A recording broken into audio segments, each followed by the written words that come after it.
On behalf of Supervision Systems, I'd like to welcome you to one of the most beneficial and fully effective personal achievement programs you will ever experience. The Neuropsychology of Self-Discipline, the master key to success. My name is Richard Gebhardt, and I'm going to be your guide as we explore, learn, and use the fascinating and effective program for developing your self-discipline, the iron will, the inner strength and drive that you need to achieve your life's goals and ambition. This program is a result of many years of thoughtful scientific inquiry and research. In an attempt to hear and understand the main driving force, the core source of power that separates the dynamically living person from the unfulfilled, unfulfilled mass, Supervision Systems has directed its financial and human resources to find the answer. Through its association with famed University Neuropsychological Research Laboratory, and through 7 years of intensive investigation into the science of human achievement, Supervision Systems has uncovered what it believes is the master key to success. The master key which unlocks the raw potential that lies dormant within the heart and mind of man. Simply stated, we call this key discipline. Discipline. What's the first thing that makes me think of? Unfortunately, most people return conjures up images of fitness, long stretches of boring or irritating work, sacrifice and self-denial. Nothing could be further from the truth. Truly self-disciplined people are not bored, unhappy, or suffering from any kind of deprivation. In fact, they have learned to give themselves the true joy that comes from pursuing and achieving their most cherished goals and dreams.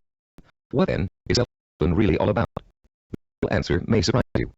Self-discipline is your ability to systematically and progressively work towards a goal until you have reached it. It includes acquiring knowledge and skills, your ability to become positively obsessed, single-minded, and efficient, to strive without giving up, to work consistently day after day, week after week, and year after year, until your purpose is fulfilled. Self-discipline is the to say, this is what I really want in life, and this is what I want. And if I have to give up some other things, I will, because it's worth it in the long run. To be disciplined, you must learn to develop a kind of obsession that glows like a beacon in a storm. You must learn to watch that light and steer your course towards it, no matter what gets in your way or how long it takes. Like a sailor, you must learn to use the skills that will point you in the right direction, and must keep on using all your knowledge, skill, and energy, staying course until you have reached your destination.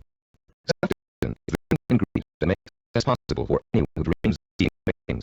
Without it, there would be no gold winners, no great artists, musicians, or writers, no brilliant inventors, Grand Prix winners, or multimillionaires. Any person who has made an enduring success of his or her life uses self-discipline to care.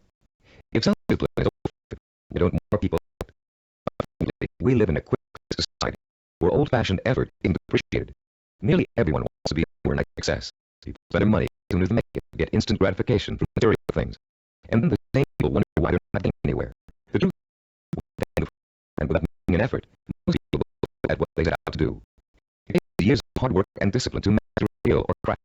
Years of putting in 7-day work weeks to build business from scratch into a multi-million-dollar operation.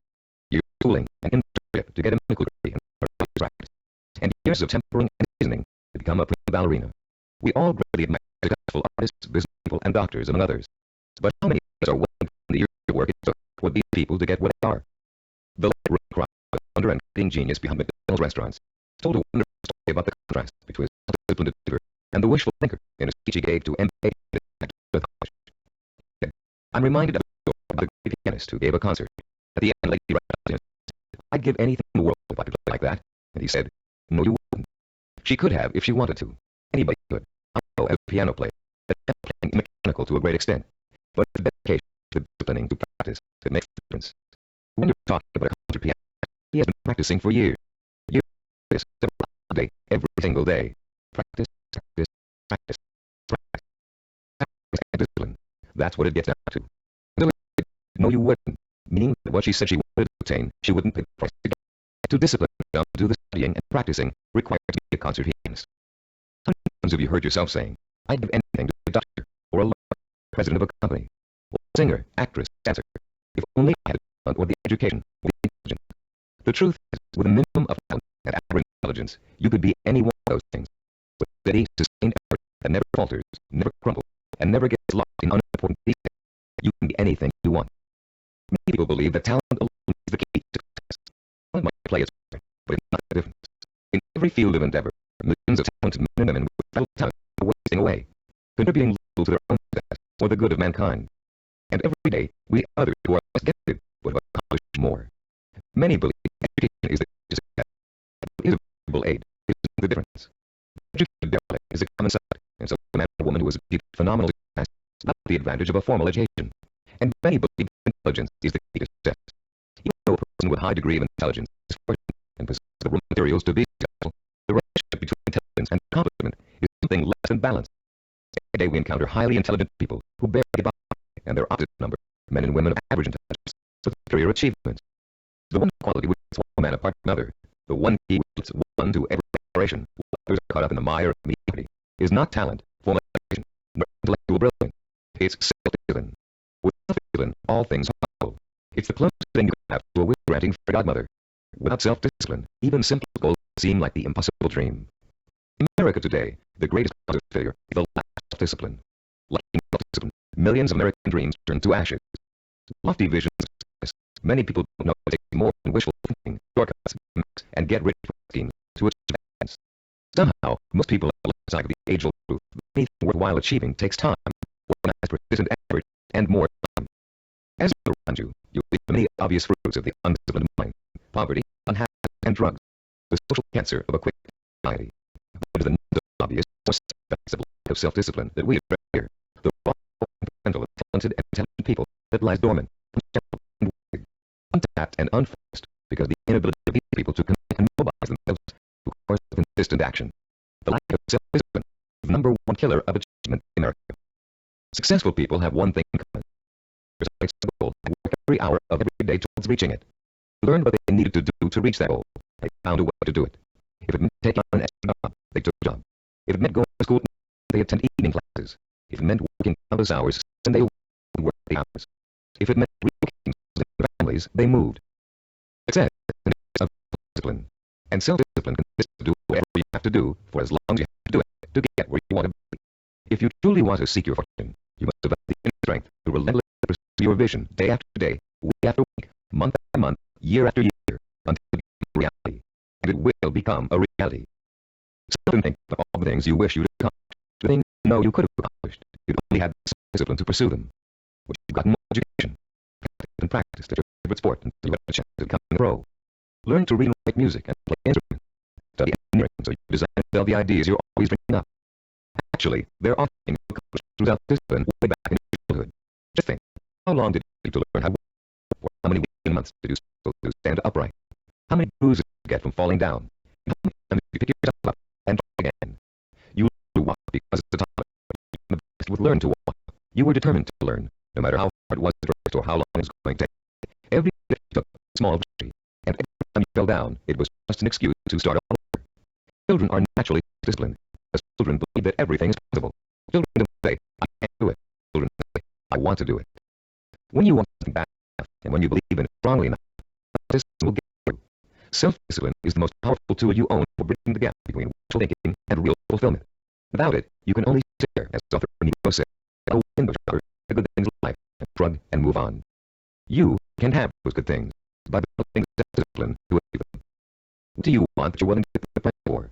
What means so much to you that you'll spend weeks, months, years pursuing it? Start thinking about your most favorite dream, because with the power of discipline, you're finally going to be able to achieve it, and this program will teach you how.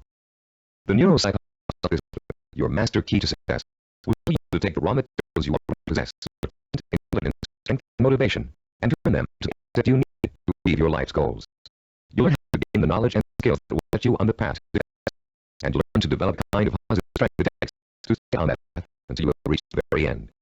You may think it impossible for you to develop the kind of self-discipline you was using to achieve success. You may think you're too lazy, too scattered, too quick to give up. That may be true of the way you're behaving now. Most people aren't self-disciplined because they haven't had a chance to experience the kind of joy and satisfaction that come with mastering their own abilities and applying them to the one that they do in life. Once you get so intoxicating of how free self-discipline feels, you'll be on it for life. The neuropsychology of self-discipline is not the result of psychological and research theories. More often in mental self-improvement program. The neuropsychology of self-discipline program incorporates the practices of one of the world's most researchers, Dr. Carl H. Stanford University Neuropsychological Research with the practical experience of the supervision systems team of learning experts. Dr. is one of the most respected and renowned brain and behavior researchers in the world. Trained as a neurosurgeon, Dr. Pregram has been conducting research into brain and behavior for over 30 years. His pioneering work and discoveries have led to his being called father of neuropsychology. Beyond his responsibilities at Stanford, Pregram also serves as the Director of Advanced Research for Supervision Systems. The neuropsychology of self-discipline incorporates two of Dr. Friedman's revolutionary discoveries. First is finding that our behavior is governed by images of achievement, and without these images, we cannot motivate ourselves to achieve our goals.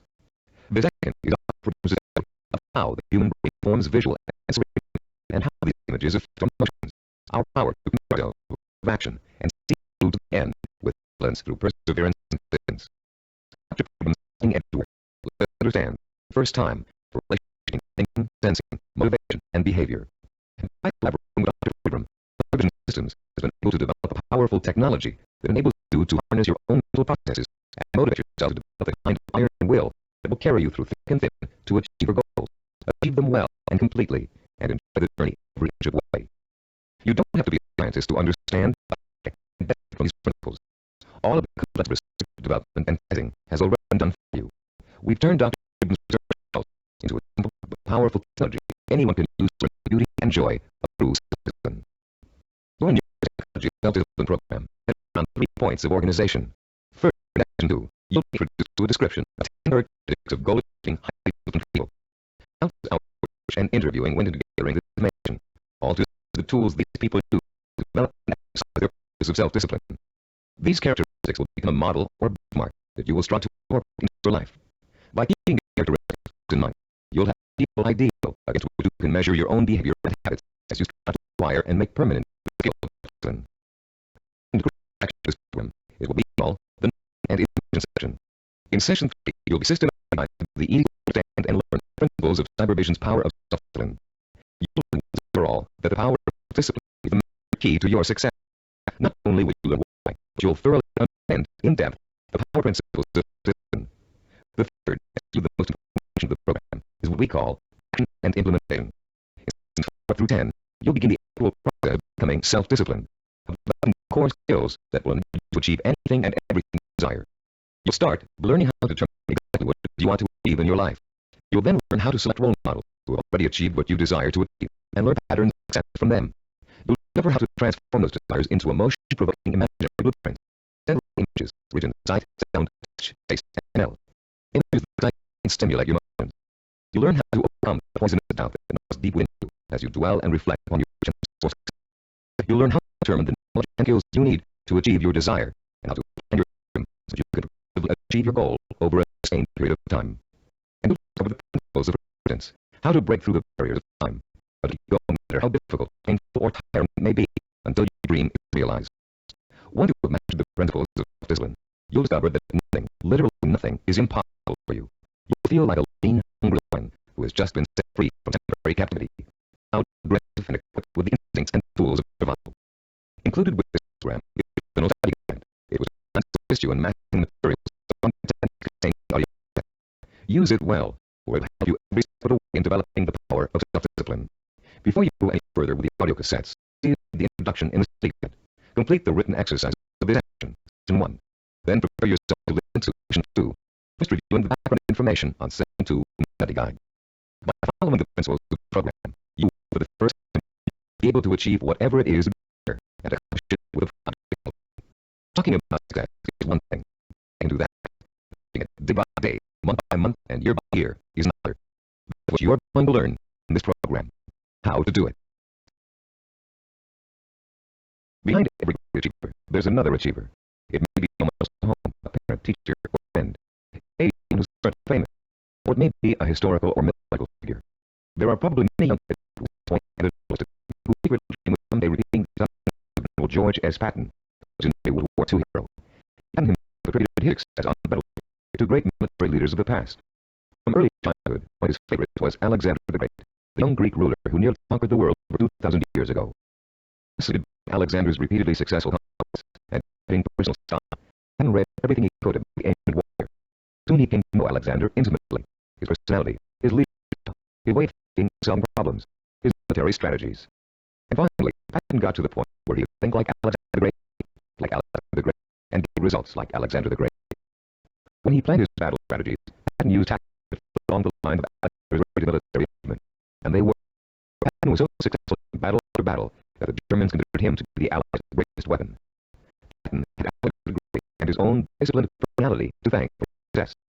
But Alexander himself had someone else to thank for his own military maneuvers. Alexander drew his inspiration from the mythical Hercules. After seeing everything that had been written and was known about the mythical god of birth and spring, Alexander began to pattern his thinking, personal style, and actions after him. There are countless of the great living from great. Baseball, Babe Ruth was one asked how he developed his style that made people call him the king of the home run hitter. Ruth replied that he studied and copied the greatest hitter of his time, a player called Jackson. Most, if not all, British draw their inspiration, the style, and the strategy from role models. How much we actually live in life may well boil down to one simple ingredient: quality of the models we choose to emulate. All human behavior begins with models. We learn to walk, talk, dress, and be by watching our families doing those things today. But we learn more than simple everyday activities from the people who surround us as we grow up. We also learn how to think and behave by watching the way they do. Some people have excellent role models, such as parents or a family friend who has achieved far beyond the ordinary. But having a role model is just the first step toward a disciplined achiever. You must use that model. Make it a part of your own personality in order to succeed. The program will take you through the entire process from start to finish. In this section, you're going to start by being given a role model of your own, a model of the disciplined, motivated achiever. You'll learn the dominant characteristics of that model and be able to compare your own behavior to it. And you'll also learn about its opposite, the undisciplined underachiever, and why that's destined to fail. Years of research have gone into the creation of this model. Revision has studied people who have been successful in business, education, and the other fields. These people were tested with dozens of characteristics and attitudes, and when all was said and done, God revision found 10 qualities that were common to every one of them. Understanding the characteristics of a disciplined achiever can be as inspiring to you as Alexander the Great was to Patton. Together, it will form a living, breathing picture of the type of person who is highly self-disciplined and who gets things done. With this picture in front of you, you'll have a model to pattern your own behavior, and you'll be able to begin to reshape your life along rewarding, achievement-oriented lines. As you learn to these characteristics, compare your own behavior to each one. The idea isn't to become discouraged because you're not living up to an ideal. Rather, concentrate on bringing your strengths and weaknesses. You'll understand from the beginning what area you need to work on the most. Recognize that, as a Chinese philosopher once said, the journey of 1,000 miles begins with a single step. You've already taken that step, and begin to use this program. Now, let's discuss the 10 characteristics among highly disciplined achievers. The first characteristic of a self-disciplined achiever is a strong, well-defined sense of purpose. The self-disciplined person knows precisely what he wants and will go for it, even if it means sacrificing other things in life to get it. Take no Raoul Amundsen, for example. In 1887, when he was a boy, Amundsen wrote the story of Arctic explorer John Franklin. He was so inspired by Franklin's adventures that he secretly resolved to dedicate his life to polar exploration. And since no man had yet physically found the South Pole, Amundsen set his sights on being first. His mother had other ideas. She wanted him to be a doctor, and said that he had medical school. At first, Amundsen gave in, but then, unhappy with Frankfurt, he quit school, joined the exploration party, and went to sea. Amundsen spent years practicing in treacherous Antarctica. It was hard for his work, and there was a lot to learn. He studied nautical techniques until he became a master sailor, and then he began to organize his own expedition. 20 years after Amundsen chose his goal, he succeeded in achieving it. In 1911, he became the first man to find the South Pole. Conrad Amundsen's single-minded pursuit, the profile of a person who isn't sure what he or she wants to accomplish. The purposeless personality, through life uncertainty, always doing, never finding. This is the person who changes jobs, leaves relationships, and starts a project but never finishes them. It's someone who never stays with anything long enough to become satisfied. People today are becoming more and more afraid of commitment. They're afraid of committing themselves to one career. They're afraid of committing themselves to one relationship. They're even afraid of committing themselves to staying in one place for very long. They talk about leaving their options open. Ironically, these people are very much committed to failure. Because without a sense of purpose, they can't apply themselves to any one thing. And without pulling themselves, they can never succeed. Look around you, and you'll see 40-year-olds and 50-year-olds who are still jumping from job to job, from relationship to relationship, always searching for an answer somewhere. They'll never find it. The second characteristic of a disciplined person is that he or she seeks and uses role models, often called mentors. Patton found a mentor from Alexander the Great. Roald Amundsen got his inspiration from John Franklin. To be self-disciplined, you must find a mentor who can inspire you with his or her own example of discipline. This person will instill you with a sense of real possibility, believe that if he can do it, so can they. The person who is disciplined tends to identify with and try to emulate people whose values are quick. Undisciplined thinking is achieved through gimmicks, luck, or who you know. It cannot bring you to admit that it takes hard work and consistent effort to reach a lifelong goal. Rather than working to their own life in order, these people blame the lack of success on bad breaks. You will always have bad breaks until they give them a break. The third quality that distinguishes the self-disciplined person is the strength of his or her imagination. Self-disciplined people use a bold-thing technique called vision. Robert Kennedy's immortal words extended very well. Kennedy, Peter said, "Some see things as they are and ask why. I see things as they could be. Now, why not?" The key to developing this vision is learning to use your imagination in a creative way. Once you decide a goal, you have to visualize the outcome with strongly detailed, sensory-rich images. You must learn to clearly imagine the rewards of success through sight, sound, touch, and smell. The French expression "vu," which means already seen. The participants, when they reach the goal, have a sense of déjà vu, because they have already been there thousands of times in their imaginations. You can be sure Colonel Patton knew what he felt like long before he fought his first battle. So Al Winston reached South Pole and felt like homecoming. The great film director Alfred Hitchcock said that the actual process of directing a film was almost climactic for him. By the time he started to eat his film, he had already visualized every single frame, every single camera angle so clearly in his own imagination that making the movie instead of just going through the motion. Hitchcock began each project with a template of what he wanted clearly and firmly in mind. Those who lack discipline also lack vision. They only have vague images of goals that they might, maybe, someday, want to achieve. These people are quite capable of creating sensory-rich visions, but unfortunately, they will apply those visions as arrows of failure rather than success. The fourth quality by the disciplined individual is what we call a positive central orientation. Achievers do well their own accomplishment as proof of their ability to succeed. They won't admit to failure. In fact, it can truly be said that they don't know the meaning of the word failure. If things don't turn out as planned, they pick up to experience and keep on working toward their goal. Self-disciplined people are so eager to learn that they feel every bit of life experience as things closer to success. They're not afraid to try new approaches if old don't work anymore. They never lose sight of their goal, but they're open to more than one way of doing it. And this kind of positive attitude ensures that they will. Those who lack self-discipline waste precious time and energy dwelling upon past failures. Through a vicious cycle of negative reinforcement, they use those perceived failures as an excuse not to try again in the future. They develop a failure of making and failure generates failure. If you're convinced you can't do something, you won't be able to do it. The characteristics we've discussed so far all add to a quality called self-assurance. The self-disciplined have a strong godly belief in themselves and their ability to succeed. The unachievable. Deep in their hearts, they know they can do it, and no one can convince them otherwise. When Christopher Columbus set out to find a new route to the West, Europeans thought he was crazy. The world is flat, told him. You sail west, you'll fall off the edge and be devoured by monsters. But Columbus believed the world was round, and he went to every monarch in Europe until he found one who would finance the voyage to what turned out to be the New World. The disciplined is fueled by self-discipline, but the undisciplined are hampered by self-doubt. This will failure haunts everything they plan to do, and effectively slams the door on any possibility they may have of succeeding. The risk that some people is their ability to organize. The self-disciplined individual knows how to take his or her goal and break down into pieces and be worked on one at a time. Priorities are set, and the important tasks are tackled at the beginning. This tactical methodical approach is the only way to achieve success, no matter what your endeavor. When Henry Ford designed the Model A, he had a goal in mind. He wanted every American to be able to own a car, his car. But in those days, cars weren't built, and time and effort involved in making one resulted in a very expensive price tag. Ford knew he had to find a faster, cheaper way to build cars, so he patiently worked and found out a radical new idea: the assembly line. Each person on the line would perform just one task, enabling them to perform quickly, and an entire machine could be built in record time. People laughed and said it wouldn't work, but Ford spent years planning every detail, and it did work. The assembly line became a success, and other things began to use it as well. One simple action was a new industrial era. Henry Ford, with a typical man on the street, his attention is disturbed, and he's disorganized. He either has no idea what he's going to do next, or he has an inspire that can't keep track of them all. Maybe he's trying to but he's busy hiring, he still doesn't have plans or straight. Maybe he's decided to switch careers, but he's already planned how to spend all the money he's going to make, even he's going to need 4 more years of schooling before he can begin to practice his new career.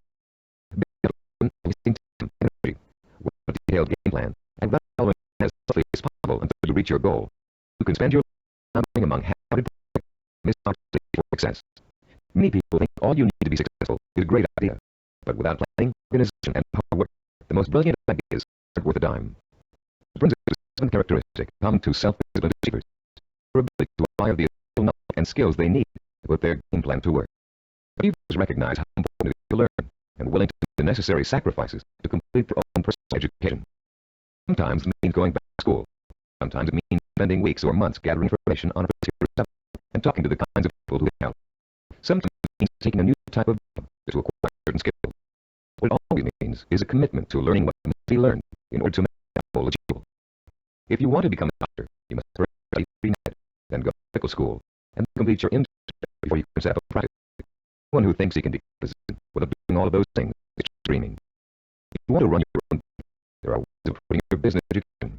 You can go to graduate school and get an MBA. You can work with someone else in the type of business you want to start and get hands-on experience before going off on your own.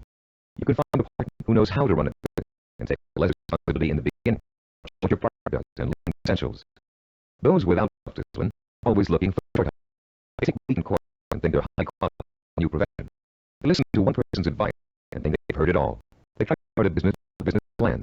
Going through a real learning process is too much trouble. Why is it so much trouble? Because the undisciplined person lacks the equality on a list of self-disciplined characteristics. Signs of typical empathy and exhibit. The kind of patient Henry Washington Augustus Roebling demonstrated in the building of the famous Brooklyn Bridge.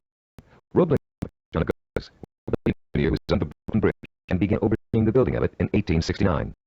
It was going to be the first steel-suspension bridge in the world, a feat of engineering at the time. But the project had already begun when the elder Roebling suffered a fatal accident, and someone had to go on. That someone turned out to be his son. Washington Augustus Roebling took over where his sister left off, but just 3 years later he contracted heart disease from spending so much time on the ground. The illness left him almost completely paralyzed, in great pain, and confined to a wheelchair. Some people would have given up the project under the condition, but Washington Augustus didn't. Instead, he moved to an apartment in Brooklyn Heights that overlooked the bridge, and he sat all day at the window, watching the work as it progressed and supervising it from his room. Messenger ran back and forth, conveying instructions to the workers on the bridge. Washington Augustus worked this way for 11 years, until the bridge opened in 1883. Obviously, the younger Roebling's sentence stopped, mostly because he, like other self-disciplined achievers, was not intimidated by time. Roebling was at the window for 20, 30 years or more in order to finish his project. It meant that much to him. Later in this program, we saw further the relationship between the highly self-disciplined and time. For now, we have to point out that time becomes immaterial to those immersed in pursuing a goal. Hours pass as if they were minutes, weeks as if they were days, years as if they were months. The self-disciplined do not worry about time. They see time as a tool, a complement to time, and people who would give have all the time in the world. Because every moment they're working towards the goal, they know they're coming 1 minute closer to reaching it. For the self-disciplined, being there is the least fun. The undisciplined view time as an enemy, something to beat. They'll even say, I want it all now, I can't wait. Unfortunately, these people don't realize that time is going to pass anyway, and if they're working toward the goal, they're only waiting that time they feel is so precious. The self-disciplined are persistent. This is the ninth point that contributes to success. They have what it takes to stick to the thin, day in and day out. They don't give up in spite of rejection, hardship, setback, or other people's opinion. They are relentless in their pursuit of their own dreams and goals. Self-disciplined are actually very stubborn. They succeed against all odds. When they are discouraged, they draw new inspiration and motivation from their immensely rich vision of success. And that's enough to fuel their emotional drive to keep on making the effort. Ellie Hawkins, the mountain climber, is a good example of someone who just wouldn't give up, even the odds turned against her. She set up a climb of particularly difficult phase of using the treacherous El Capitan. They undertook this time to prove that dyslexia, a learning disorder from which she suffered, can be beaten. In the middle of the climb, Ellie slipped and suffered a rope burn on her left hand that was so bad, almost lost complete use of the hand. She could have stopped there, but she didn't. It turned out to be a 6-day climb, into a torturous ordeal, as Ellie worked with one hand, holding her wounded arm above her head to lessen pain. Ellie reached the top, and immediately announced plans to tackle another very difficult climb. No one doubts that she'll do it, because she has the hallmark of a disciplined achiever. The undisciplined are easy quitters. They give up when go and give up. They're more interested in having a good time than in working. Even work, they find it impossible to have a good time when they are working. This brings us to the 10th characteristic of the self-disciplined achiever: the ability to experience while working to achieve his or her vision. These people are excited by their goals, and become easily engrossed in the work it takes to get there. They're interested in learning. They enjoy acquiring new skills. They have a good time while they're pursuing their ambitions. Highly disciplined, they know such thing as work. Their work becomes and their main source of pleasure. When they become successful, you will hear them say, I can't believe I'm getting rich doing this. It's so much fun. And they will keep doing what they're doing, even if they're making it. To the undisciplined, work is a stressful, painful, boring part of life that must be divided between period to period. These are the people who live for the weekend, or willing to work only because it gives them the disposable income they can spend on fun. And these are also people who don't want to put in overtime, take work home when they're being paid for it. If taking on more work will only get them a promotion or a better job, they won't do it. Now that we've identified the brand quality common to all offices and research, we'd like you to begin comparing yourself against the model characteristics we discussed. This self-assessment will give you an idea of your own strengths and weaknesses. After you finish listening to this, 7 of your study guide, all the instructions using the first assessment form you'll find here. Let's sum up the characteristics of self-disciplined behavior. First, they have a strong, well-defined sense of purpose. They know what they want. Second, they seek out a positive role model for inspiration and learning. Third, they use sensory-rich visions and a vivid imagination to stage for their own achievement. Fourth, they have a positive sensory orientation. They expect to succeed rather than fail. They have a deep-rooted belief in their ability to achieve. They are immeasurably self-assured. They have the ability to plan and organize. They can break down what they want to achieve into manageable steps and set priorities to accomplish some important things first. Seventh, know how and when to work on skills. They're not intimidated by the thought of having to learn something new. Eighth, they have passion. The passing of time doesn't bother them. They'll keep working to their goal for as long as it takes. Ninth, they persevere. They're stubborn, and they don't stop, even when the going gets rough. Tenth, they do work as pleasure, because work is bringing them closer and closer to the realization of the goal will be the reward. Turn off the tape and score yourself in the first more. When you're done, turn the back on.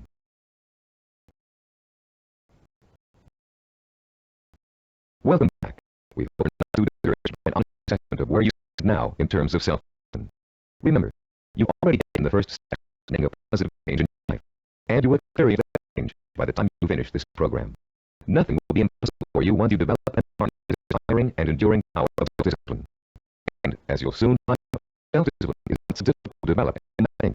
As a matter of fact, using this program is going to be your first exercise acquiring it. Already you are on your way. In the next section, we'll explore the power behind the characteristics of justice. You'll learn why they're so important in developing self-discipline, and what they can do for you once you have them. And you'll be further along the road toward understanding and developing the one characteristic that will give you power of success. After completing section 2, you should now have a clear picture of your strengths and weaknesses as compared to the level of the self-discipline achiever. Perhaps for some in your life, you're able to objectively see which of your attitudes and behaviors have an acting and developing kind of self-discipline that will enable you to achieve your foundation.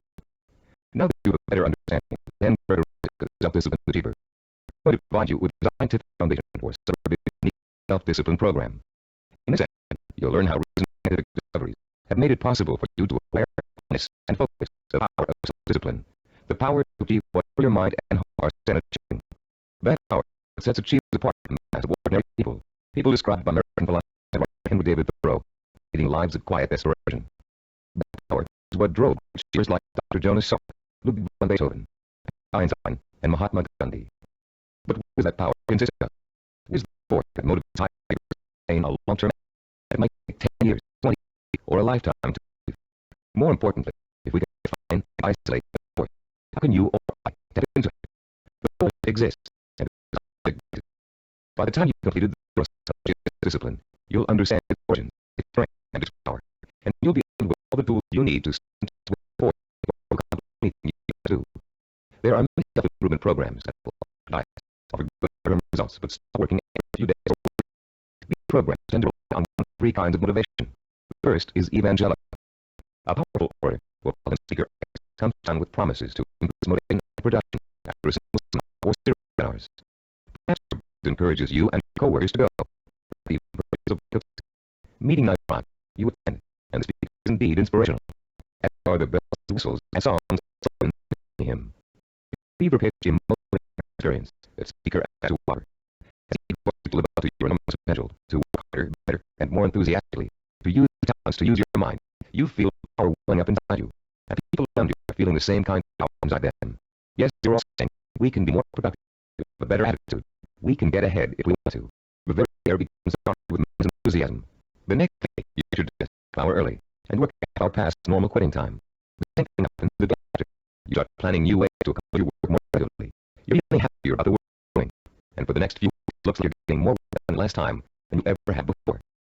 Soon, your enthusiasm begins to fade. and your pace starts to slow down. Even if you have the speech, it's hard to capture the same the original amount you felt in the presence of an inspired speaker. And of course, you no longer have the kind of excitement and energy you experienced the first time around. You're getting tired and bored. Your boss probably fall at an artificial peak, and sure enough, when the emotional speech comes down, we'll call them speak away. The boss with a block in hand. This eventual form of motivation for short-term results, but it creates an unhealthy dependence on external high. It's like a drug addiction, and more of an stimulant to reach the level of well-being. When you get a shot of motivation, you get enthusiastic and when shot wears off, you get sluggish and lethargic. The same problem exists with the second major motivation tool that most self-improvement programs rely on. External rewards, like money, prizes, bonus for reaching quotas.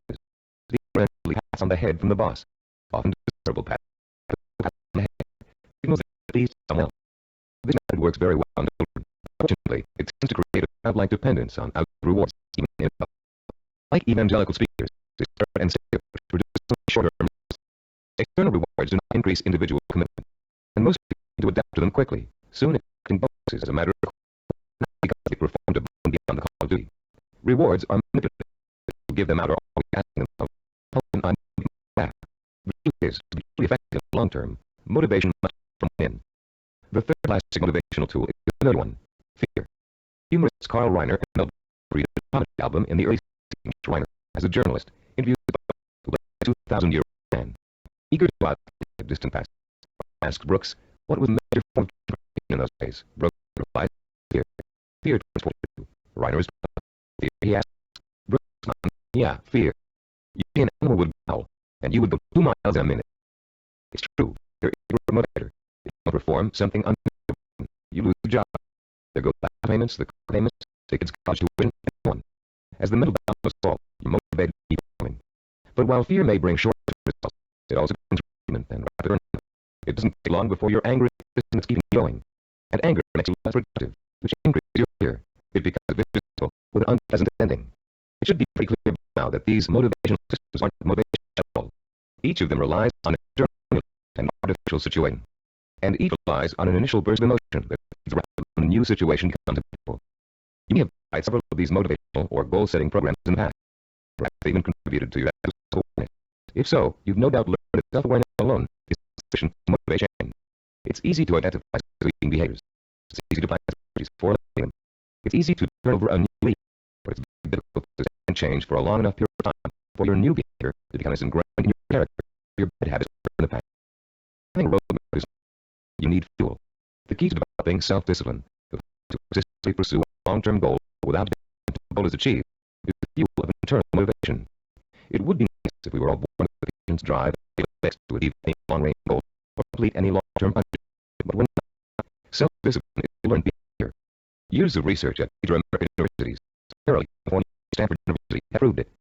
And Self-discipline's own research of the theories of behavioral scientists confirmed that self-discipline is an acquired characteristic of a behavioral science. The new psychology of self-discipline has been developed according to theory gathered from 2 major sources. More information comes from our own research into the way human beings learn, and from the revolutionary discoveries about the structure and organization of the human being made by Dr. Carl Jung.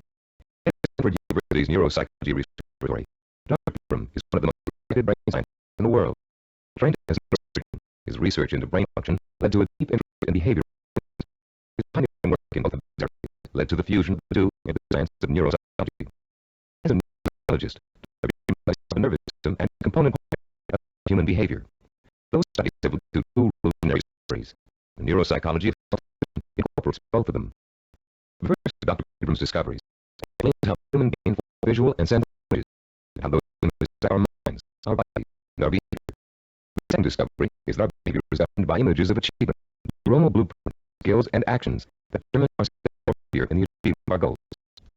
Let's discuss how each of these scientific discoveries leads us to understand the power and the origins of discipline. Many psychologists have believed for years that the human being rarely distinguishes a real experience from an imagined one. Best-selling self-help books like Psych-Governance, Think and Grow Rich, and others have used this belief as their foundation for motivation and pain. This idea has also been the cornerstone belief of people involved in metaphysics, the human potential movement. The idea that the brain cannot tell the difference between a real experience and an imagined one has never been proven until Dr. Freebrum's research that is true. But Dr. Freebrum's didn't many people think, all you have to do is imagine what you want, and through the magic of the mind, you will achieve it. If it's true, achievement would be easy. And try to achieve a long-term goal will tell you, put into a proper perspective, this concept of imagination is critical to achievement. But not because imagination possesses a magical power to attract success like a minute. The imagination is critical to achievement because both and emotion relates to sustain the drive to achieve. The human nervous system responds emotionally to imaginary images, rich in sensory detail, in sound, taste, and smell, as if they were real. The brain doesn't distinguish between sensory-rich imagination and reality. That's why the guy by hand reaching for a murder victim on a movie screen and inspire the same terror, the same rapid heartbeat, and rush of adrenaline as the real threat does. You can perform a simple imaginary image of your body's responses right now. Close your eyes and imagine for a moment that you're holding a firm, ripe lemon in your hand. Now bring the lemon up to your mouth and slowly bite into it. And break the peel, put the skin, sink into the flavor. Imagine the juice exploding into your mouth. What do you during the exercise? Did you feel bitterness and distaste? Did you pucker up with fun? Did you begin to sound as you would if you really took a bite of lemon? The feeling of bitterness is an emotional response, provoked by the imaginary sensation of the lemon juice being absorbed by the mucous membranes in your mouth. The buildup of saliva was a physiological response to the nutritional acid level in lemon juice. You can create a similar response by imagining into an onion. Rather than experiencing a sense of sourness and a watering of the mouth, your eyes will begin to burn and tear. This power of imagination to create physical responses is crucial to the survival of the human species. The images of love and eroticism stimulate sexual response for reproduction. The image of fear stimulates the response for survival. Our brain's ability to respond to images is a two-edged sword. The person who is dominated and controlled by emotion becomes the victim of his own sense of images. They act impulsively and respond to their feelings. They have little control over their environment. They are easy for fear, superstition, and con artists. They are usually unhappy. On the other hand, the person who understands the power of imagery and who can deliberately harness flood images to reinforce an intellectually formulated plan has a lifetime source of energy to a positive action. This person uses emotion as fuel. Only when the imagination is harnessed and focused on the benefits and rewards of a specific goal can we light the fires of motivation and develop the competition that help us achieve that goal. Dr. Brewer makes a significant discovery in his research into brain and behavior. He found that all of our actions are governed and driven by what he calls an image achievement. That image achievement is a mental blueprint for a goal. It images rich in sight, sound, touch, taste, and smell. And in the mind of a highly disciplined achiever, it's a source of emotional fuel that drives him to work long and hard to reach his goal. Wimbledon champion one year that he could compete with some of the world's tennis players. He established a vision of becoming the number one tennis player in the world. He imagined winning the Wimbledon title years before he actually did. He thought of receiving the trophy, dancing at the winner's ball. He built a worldwide brand with accompany his success. He used that vision as a weapon from which to draw the necessary strength, persistence, and perseverance to spend thousands of hours in practice and competition, developing the skills and to eventually see him to the realization of his dream. Have you ever heard someone say, "But it's so bad"? That's the kind of skill that makes self-discipline is. Not only can he taste it, he can see, smell, and feel it too. After years of research, we now know that the images are the actual language of the brain. Although it is far more complex, the brain can be compared to a computer. Computers, also referred to as hardware, do nothing by themselves. They're simply the vehicles, programs, or software that tell the computers what to do. Think of the brain as hardware and the imagination as software. Images of achievement tell your brain what to think, and in turn tell you how to work. Brain images can set in motion a chain of events that will lead you towards any kind of achievement you can imagine. Author Joe Himes describes watching a Taekwondo master named Lee practicing blows against the straw-covered board. Lee pounded his fist again and again against the board, oblivious that his knuckles were bleeding. When Lee was over, Himes asked him whether his hand hurt. Lee replied, "Now, when I..." Himes looked astonished. Lee explained further, "When I was striking the Makawara board as you can, my mind was on my home in Korea. Though I was standing here, I was seeing the mountains I knew as a youngster and the children I played with, hearing their laughter and my mother's voice, unaware of the pain in my hand." Lee then told a dramatic story of his own Taekwondo master, who once underwent a sinus operation with only his own concentration for an anesthetic. "How was that?" Himes asked. "Regulate your breathing," Lee replied. "Fix your eyes and mind something else, perhaps a rock or a on the floor, or ceiling. Concentrate on that object, savor it, taste it, give it color, smell the dimension. Let it absorb all your thoughts and concentration. That pain will diminish." If we replace the word object in each description with the word goal, we have the perfect description of a sensory blueprint. Concentrate on the goal. Savor it. Taste it, give it color, and smell the dimension. Let it absorb your thoughts and concentration. This ability to use sensory input to model sensory impulse is the essence of self-discipline. We are all born with imagination. Self-disciplined achievers have learned to use to achieve amazingly impossible goals. The self-disciplined achiever begins the journey with imagination. He asks himself, if I can have whatever I can imagine, what do I want? What is my purpose? When he's on purpose, he uses imagination to create a vision of achievement, a sensory-rich image that will evoke an emotional response so strong that he is driven to action to bring his vision to life. And when he has achieved that goal, he uses his vision to create a new goal. For the self-disciplined achiever, he has a powerful method of becoming successful that the pleasure of thinking has for him become life itself. The disciplined achiever also uses imagination to change his goal whenever necessary. As images evoke emotion and emotion propels act, he gets to his goal, and the more his reality changes. When he changes to make his original goal either impossible or undoubtable, he changes that goal to fit his new reality. The self-disciplined achiever creates a speed system that assures that he will never give up, and he will ultimately achieve what he wants.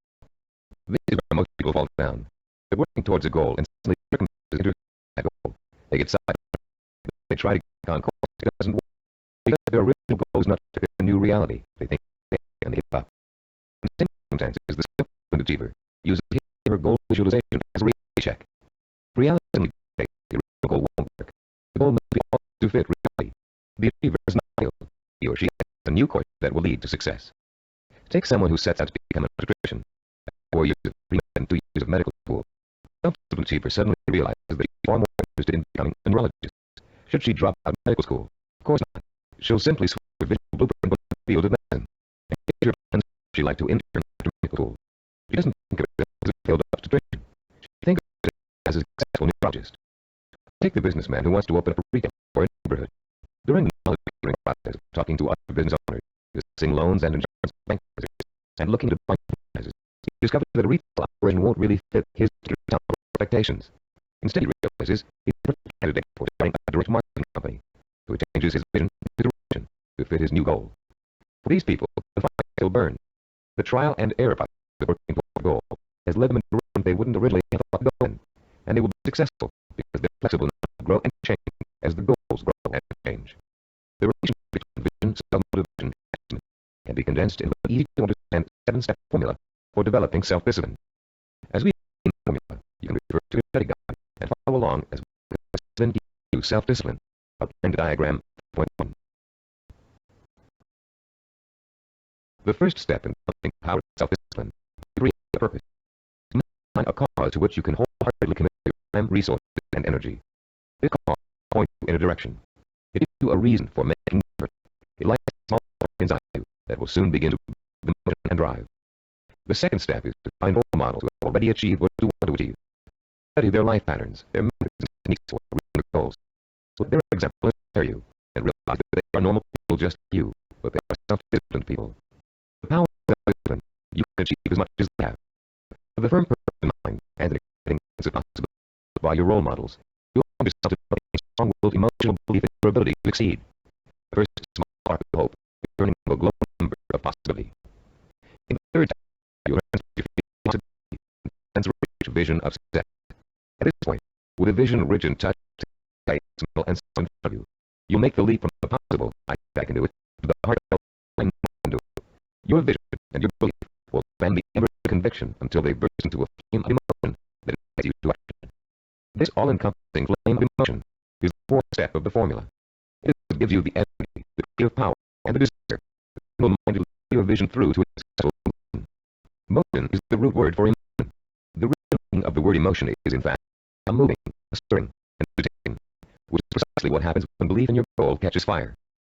The fifth step in our formula is planning. The perspective action inspired by planning. Through effective planning, you can identify and map out the steps to take in order to make your vision a reality. Figure out exactly what you need to do to accomplish your goal and how long it will take.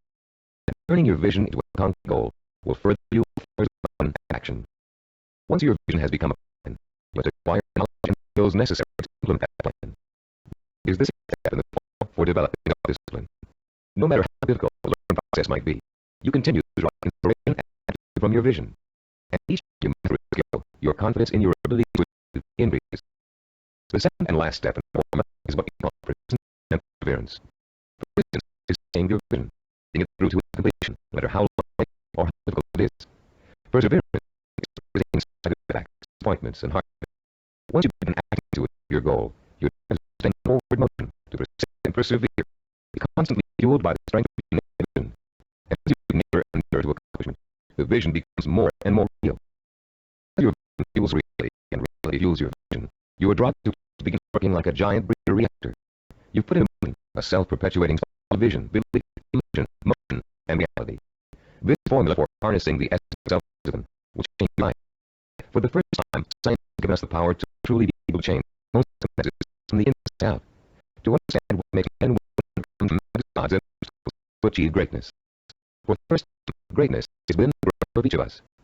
Through understanding of scientific principles of governance and behavior, we can for the first time program ourselves for success. In the next session, you'll begin the principles you've just learned into action. You'll learn powerful sensory exercise, which will let you determine your true goal. And once you've taken the vital first step, you can begin the exciting journey of action that will propel you towards the ultimate achievement of your heart's desire. At a recent workshop based on the neuropsychology of movement, Cybervision President Steve DeVore was asked an interesting question by a young corporate product manager. Mr. DeVore had been outlining the principles of goal setting when the product manager said, "You know, there's one problem I haven't solved. We talk about opportunities and goals, but there are so many opportunities to choose from, so many different directions we can go. How do you figure out exactly what you want to go for? How do you focus in on one place among so many?" The question is that the problem of finding a purpose, and it isn't always easy. We live in a free society, filled with opportunities for anyone who wants to take advantage of them. It's wonderful to have so many choices. Sometimes it makes choosing what you really want to do, your purpose, even more confusing than ever. Still, there are ways to narrow your choices down. This session will show you how to do it. Through an exciting and powerful 4-point exercise, you're going to learn to pinpoint what it is you want in life, out of all the things you may think you want. It will take some effort, some soul-searching, some creative thinking, and the outcome may surprise you. By the end of this session, you'll have chosen a macro purpose. The term macro means large or inclusive. Your macro purpose is equivalent to what creative people call a big idea. It's your main desire, your real purpose in life, your reward for hard work and effort. It's going to become your very reason for existing.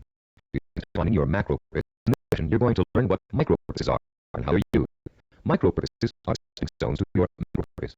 They consist of all the things you need to do to achieve your most important vision.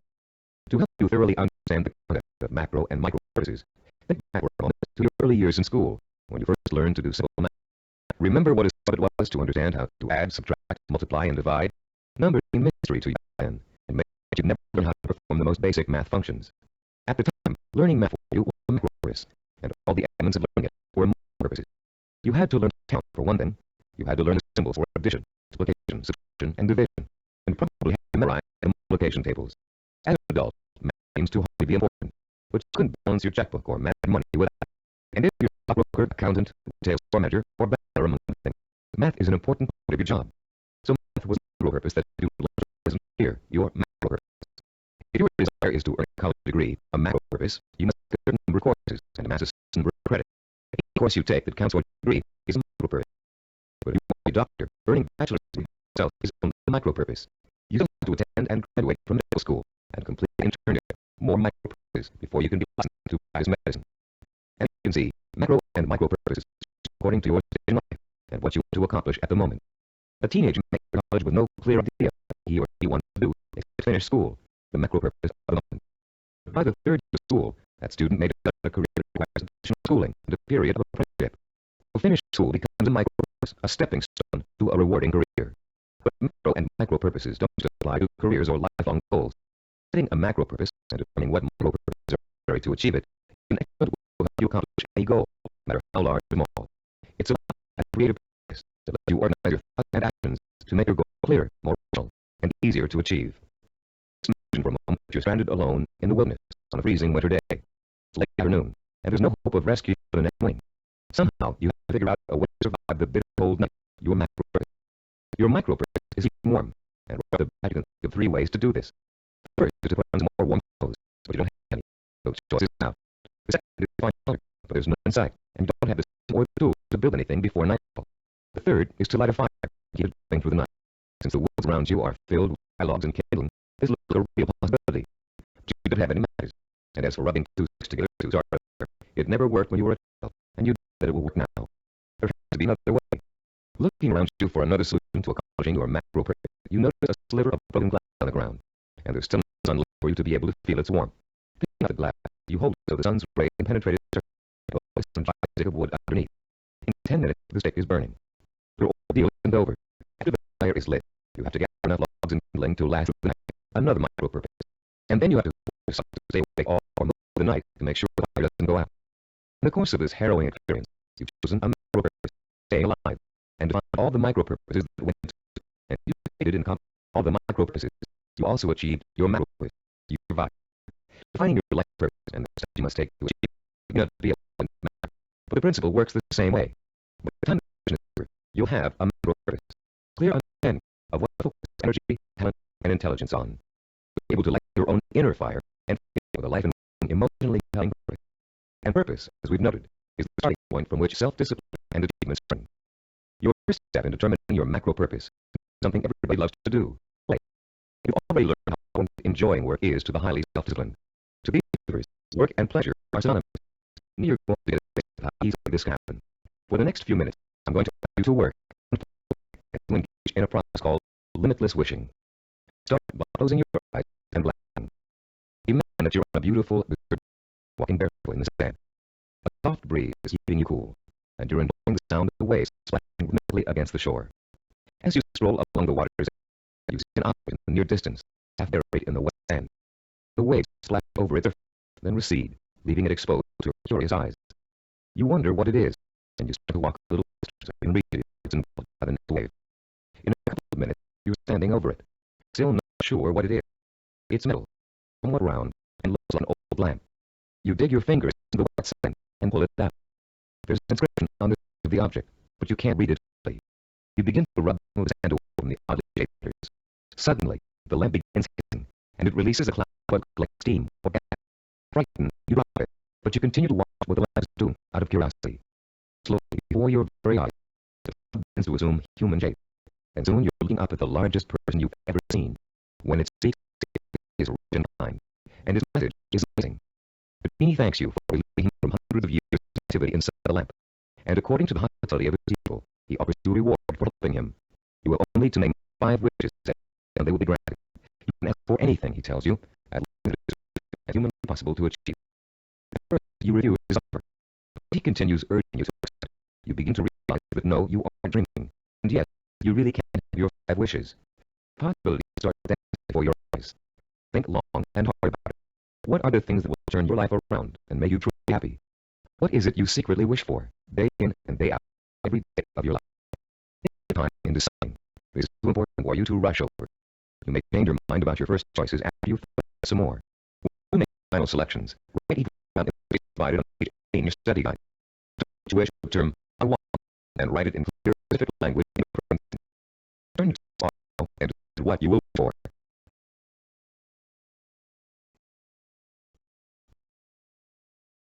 Welcome back.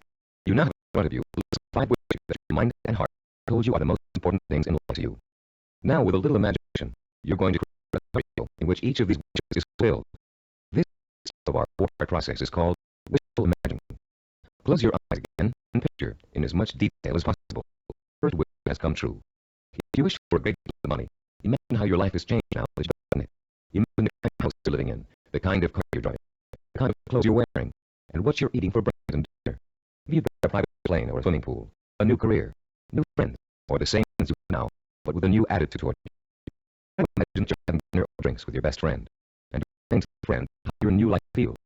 This is a friend you trust completely, so you can say anything positive or negative. Reimagine you're there, in the restaurant or bar being served food or drink, with people talking around you, and soft music in the background. Imagine what you look like. Are you younger, thinner, better dressed? Is your friend looking envious? Picture every single detail of the season, location, the restaurant, the plate, and glass on the table. Repeat this process for every one of the 5 you wrote down. And as you imagine each one coming true, pay attention to your emotional response. Are some of those easier to imagine others? Did 1 or 2 really make your pulse race with excitement?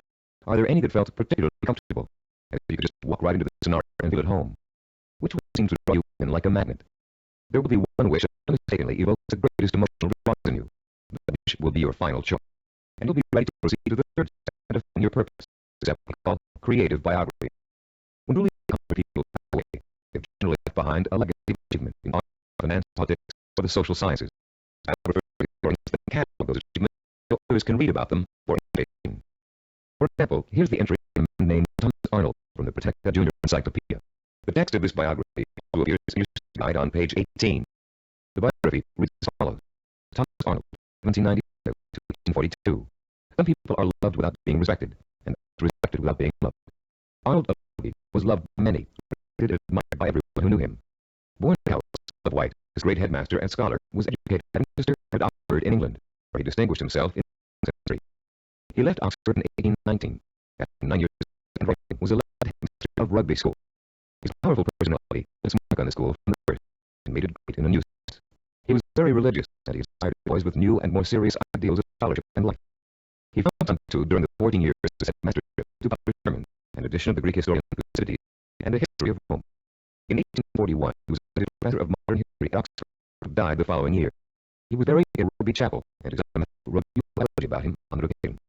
Arnold was too forthright to be tactful in his dealings with boys, or indeed with grown-ups, but he always won their respect, and often their love, by his high-minded attitude toward life and responsibilities.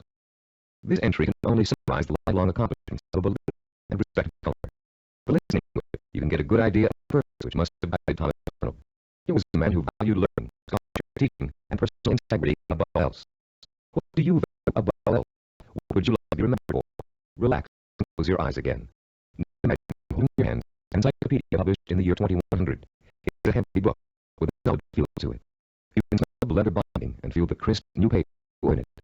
Find the section that begins with the first letter of your last name. Then turn the page slowly and search for the entry that gives you the details of your life. There it is suddenly. Your heart beats just a little bit faster as you see your name in bold face. Now you're burning with curiosity. Did they include the most important things about you? Are your most fresh accomplishments there? Did they understand the purpose and the things you did? You begin to read the end to find out. Yes, it's all there. Your birth date and hometown, the schools you went to, where you live. And then the words that describe your accomplishments, your contributions to society. Savor the words as you read them. Let them form a clear picture in your mind of the kind of person you were and what your purpose in life was. When you finish reading your own biography, turn off the tape and write down what you just read in the section on page 19 of your study guide. Don't leave out a single detail. Make sure you get a vivid picture of an achiever who worked so long and hard in pursuit of a single purpose that he or she had to deserve an entry in such a distinguished publication. When you finish writing your own biography, please turn the tape player back on.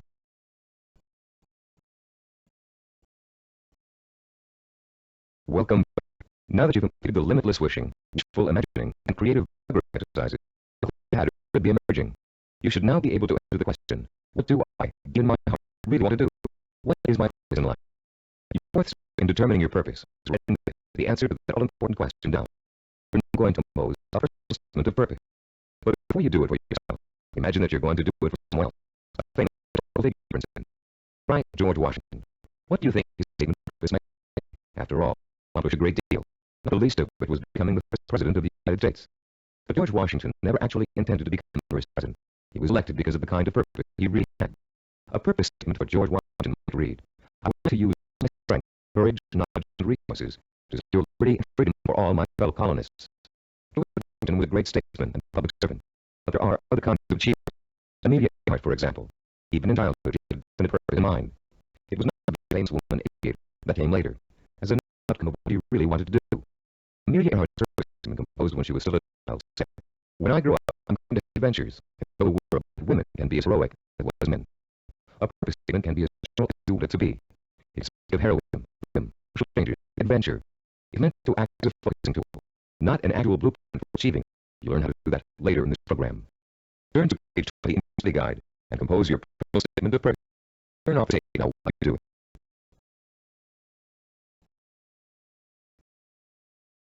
Welcome back again. You've come a long way in this session. You've learned to use listening, visual imagining, read biography, to statement of purpose and narrow down your options, and the final choice of where you're going to focus your effort. You must use this process to make a decision about what you really want to accomplish and achieve in life. But you can use it again and again, anytime you feel it's necessary, to aid you in making any kind of decision, from the small to the most important. This process works equally well for macro and micro decision making. Whether you know it or not, you're now well on your way to becoming a self-disciplined achiever. You've learned to use one of your richest natural resources, your intuition and imagination. You've discovered what it is you really want to achieve and have written it down as a statement of purpose.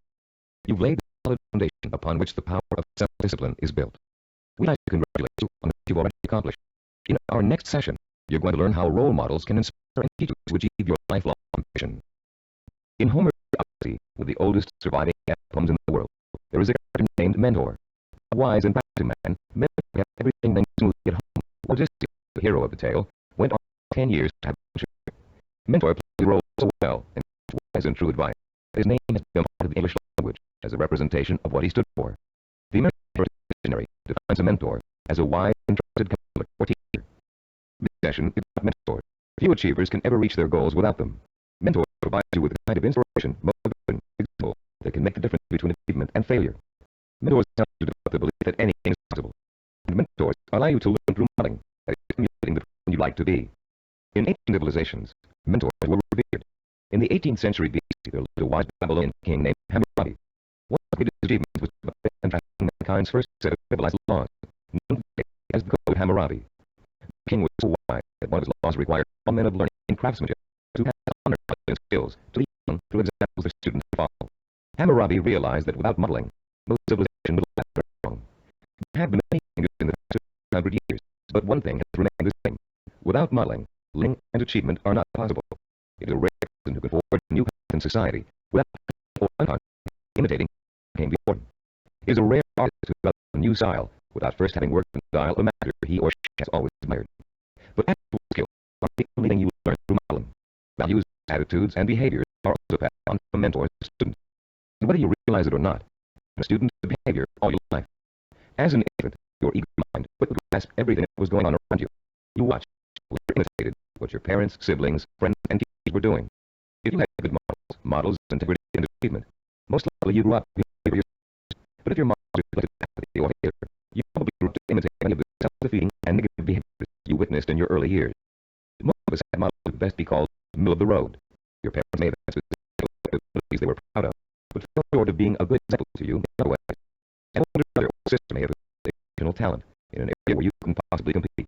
As a result, you've probably been instilled with a mixture of negative and positive attitudes about yourself and your abilities to succeed. It's time for you to develop a kind of positive outlook that is critical to developing discipline.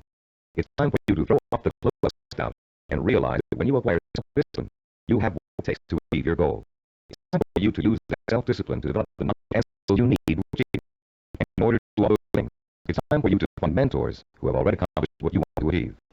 You're no longer a helpless infant who can't pick and choose good models to learn from. As an adult, you have intelligence and power to go out and find the kind of mentor who will inspire and teach you examples of your own persistence and positive attitudes and behaviors. But somewhere in this session, you'll have to find your own personal mentor and use them to their full ability. And you'll be able to overcome the negative attitude and lack of self-discipline that have been holding you back up until now. You'll learn how to identify your own personal role models using historical figures and the people surrounding you today. You'll find out how to actually learn new attitudes and behaviors from them. You'll learn how to use them to create a blueprint for your own actions, starting right now. And more importantly, you'll learn how to draw inspiration from them, the kind of inspiration that empowers your purpose what you want to achieve with this possibility. If others have it, then it's possible for me too. How do you go about finding mentors? It may seem that there's nobody even remotely accessible to you who has the same kind of hopes and dreams as you do. But high achievers always find a way. So can you. In our research, we discovered that achievers draw their inspiration from role models in two ways. Indirectly, from reading and watching films, and directly, through day-to-day observation and contact. Let's first discuss how self-disciplined achievers indirectly find a mentor. Indirectly, learn through media portrayals, mostly through the reading of biography, autobiography, reading profiles of achievers in magazines and other articles, and watching inspirational films and television programs. You may be able to meet a top George Washington, Charles Lindbergh, Margaret Mead, or Agatha Christie, but each of them has left behind a legacy of that has been covered extensively in film. Now, and think of all the people you heard about, or seen portrayed in film. Whom do you admire most? Whose story elicited a bob of recognition from you, a feeling that you could be in anyone's shoes? That was the person you'd like to be. It could even be a fictional character, a great detective or explorer created by an imaginative writer. But there had to be, and still has to be, someone you always admired and wished you could be like. After he made the film Rocky, Sylvester Stallone talked in an interview about the power of mentors, how his movie worked to inspire millions of people around the world. I think there's a definite formula in reaching audiences, he said. Provide them with heroes and heroines who to pull themselves up from the depths of despair And as they struggle and claw, finally attain their goal, the audience says, that's the kind of person I want to be. Stone Rocky is the embodiment of an obsessed with and by a vision rich in emotion and purpose, a self-directed leader who overcame the odds through hard work, effort, persistence, and perseverance. Browse through the New York Times contribution list, say in your local paper. You'll find that half the books listed are biographies or autobiographies to people of enormous self-discipline and high achievement. Examples of self-discipline are all around you. You only have to visit your library, your local newsstand, close movie theaters, or your local video store for inspiration. Your first step in finding a self-disciplined mentor is to search out books, magazines, and movies with the main characters to achieve something similar to what you want to achieve. After studying these people, you can begin to answer the questions. What is it I must do to achieve my goal? What skills do I need to learn? How must I behave? What actions do I need to take? Your mentors will provide you with the answers. Self-disciplined have records of finding role models to learn from and emulate. The first through personal acquaintances. They may have a friend who's into a personal success and aspire to similar route to the top. Or perhaps there's some member who will spread recognition for outstanding contributions to the community. Because these mentors are close at hand, they can do what you can observe their behavior and thinking patterns. So notice how they solve problems. You can pay attention to how they behave when confronted with setbacks or victory. You can watch these mentors grapple with the issues of every life and the larger issue of movement in a chosen area. Sometimes there just aren't any people who are that close to you who fit the bill of the self-disciplined achiever. You can find other methods of seeking out real-life mentors. The way self-disciplined people directly mentors is through what is commonly known as networking. Networking consists of building relationships with people who can introduce and expose you to positive role models. Networking is to be confused with social climbing. The primary motivation of the networker is to learn as much as he can from as many successful people as he possibly can. The main benefit from networking, the quality of the contacts you can establish. Contacts that will create greater opportunities and put you in the mainstream of successful, self-disciplined role model. The third source of finding models directly is apprenticeship. Learn directly from a master mentor. The concept of apprenticeship may seem old-fashioned in the world of computer-assisted learning and mass publication, but most of the learners we see apprentice themselves in some fashion to a mentor who can pass on his or her skills to intentional, personalized learning. Apprenticeship is extraordinarily complex. Trade crafts, business, medicine, law, politics, teaching, sports. Lead through any encyclopedia and notice how many of these provide. Learn the village of a master mentor. Some people are obvious masters of their craft and easy to mentor, but sometimes it isn't so obvious, especially when it comes to business or professional achievers. How can you choose several possible candidates? How can you pick the person who is most likely to provide you with the inspiration and what you need? In addition to, you use an form to compare your own behaviors, habits, and thought patterns against the 10 positive characteristics of the self-disciplined achiever. On page 5 of your study guide, you'll find a similar form that you can use to identify the strengths and weaknesses of prospective mentors with instructions on how to use it. Put the form to work for you as you seek out that special person who can help you achieve your most first dreams and goals. When choosing a mentor of any kind, pay particular attention to how he or she developed the knowledge, skills, and abilities it took to reach his or her goal. Was there such schooling involved, particular reading materials, and a friendship with a mentor of his or her own? How many hours did a mentor work every day for achieving his or her goal? Also, pay close attention to a mentor's way of thinking. Be sure to choose someone who handles stress and pressure well, someone who responds to difficult problems by coming up with creative solutions, someone who loves what they do but still finds time for personal relationships. Work hard, but are not workaholics. Still find time to enjoy with friends and family. For a mentor who has learned not to waste time and who mastered the art of building a heavy schedule while staying calm and in full control. This will be a trait for you to imitate and find someone who neither to every word of him, nor is so arrogant he won't listen to the opinions of others. You'll want to learn to listen well and then make your own decision. Remember, your mentor is going to be human and is one of the most important things you can learn about the role model. In spite of the wealth and the admiration of friends, family, and community, he or she makes mistakes the same as you. Rather than being disappointed in your mentor, you should rejoice over his or her human feelings. Because the thing anyone can succeed as they did. It was possible for an imperfect person with one all-important goal in life to make that goal true. You can do it well. Supervision systems, we have a number of four-strand video sets that use a new and revolutionary learning technique. These videos feature some of the world's greatest ability. High self-disciplined achievers who have won world champions and gold medals. And in the casual conversations we've had about working with these athletes, each one has revealed that he or she had a mentor whose skills, attitudes, and behavior served as an example of how to achieve. One of the things that struck us in these conversations was the fact that most athletes were just as intimidated as you and I might be the first time they met their role model heroes, for lack of a better word. The idea that a major league ball player with undisputed talent would be delivering like a school kid they their lifelong hero may be pretty normal. I think we all feel a sort of ethical barrier when it comes to measuring against our role model. That barrier can be overcome quickly and easily. You understand the eventual realization that came from playing on a team for a hero, from writing the same project. The realization is when gold medal skiers everybody put his hands on, one at a time. What each of them realized was that they too could easily perform the role model of their life. The title who close turned out to be as ordinary as the worshippers. They realized how great an opportunity they had to learn from their hero. Discovering that their idols were human and fallible, they began to believe deep within their heart that they could equal or even surpass their idols' accomplishments. Though the role models choose to develop tremendous strengths, have made them successful, they also have many weaknesses. Now, General Ravenberry, for example, was public when he was 18, will never win the Monaco Grand Prix, or even a race at the local supermarket. Why? He never learned to drive a car, a skill most of us acquired little without thinking about it. A friend of ours who was independently wealthy, a local politician, a publisher of fine art and a world builder, wears fine-crafted boots with polished clothes, even his business. Is it part of his personal style? Yes, but his friends know his secret. He never mastered the bone. The most admired man, literally, in time shoes. Recognizing how human and fallible your mentor really is, demystifying your role model, is an important role in boosting your confidence in your own ability to succeed. Your man can his shoes and become a politician, a publisher, and a self-made millionaire. What couldn't you accomplish with the same ambition and drive to make him what he is? This is a man who never let shortcomings hold him back. Even 1,000 other mentors will prove to you that you don't have to be perfect to succeed. In fact, you may be amazed to find out that there are a lot of similarities between you and your mentor. People with similar goals often think alike. The only substantial difference then between you and your mentor is the kind of self-discipline effort he or she has applied to achieve a goal. If you apply the same kind of effort, you can be successful in achieving your goal.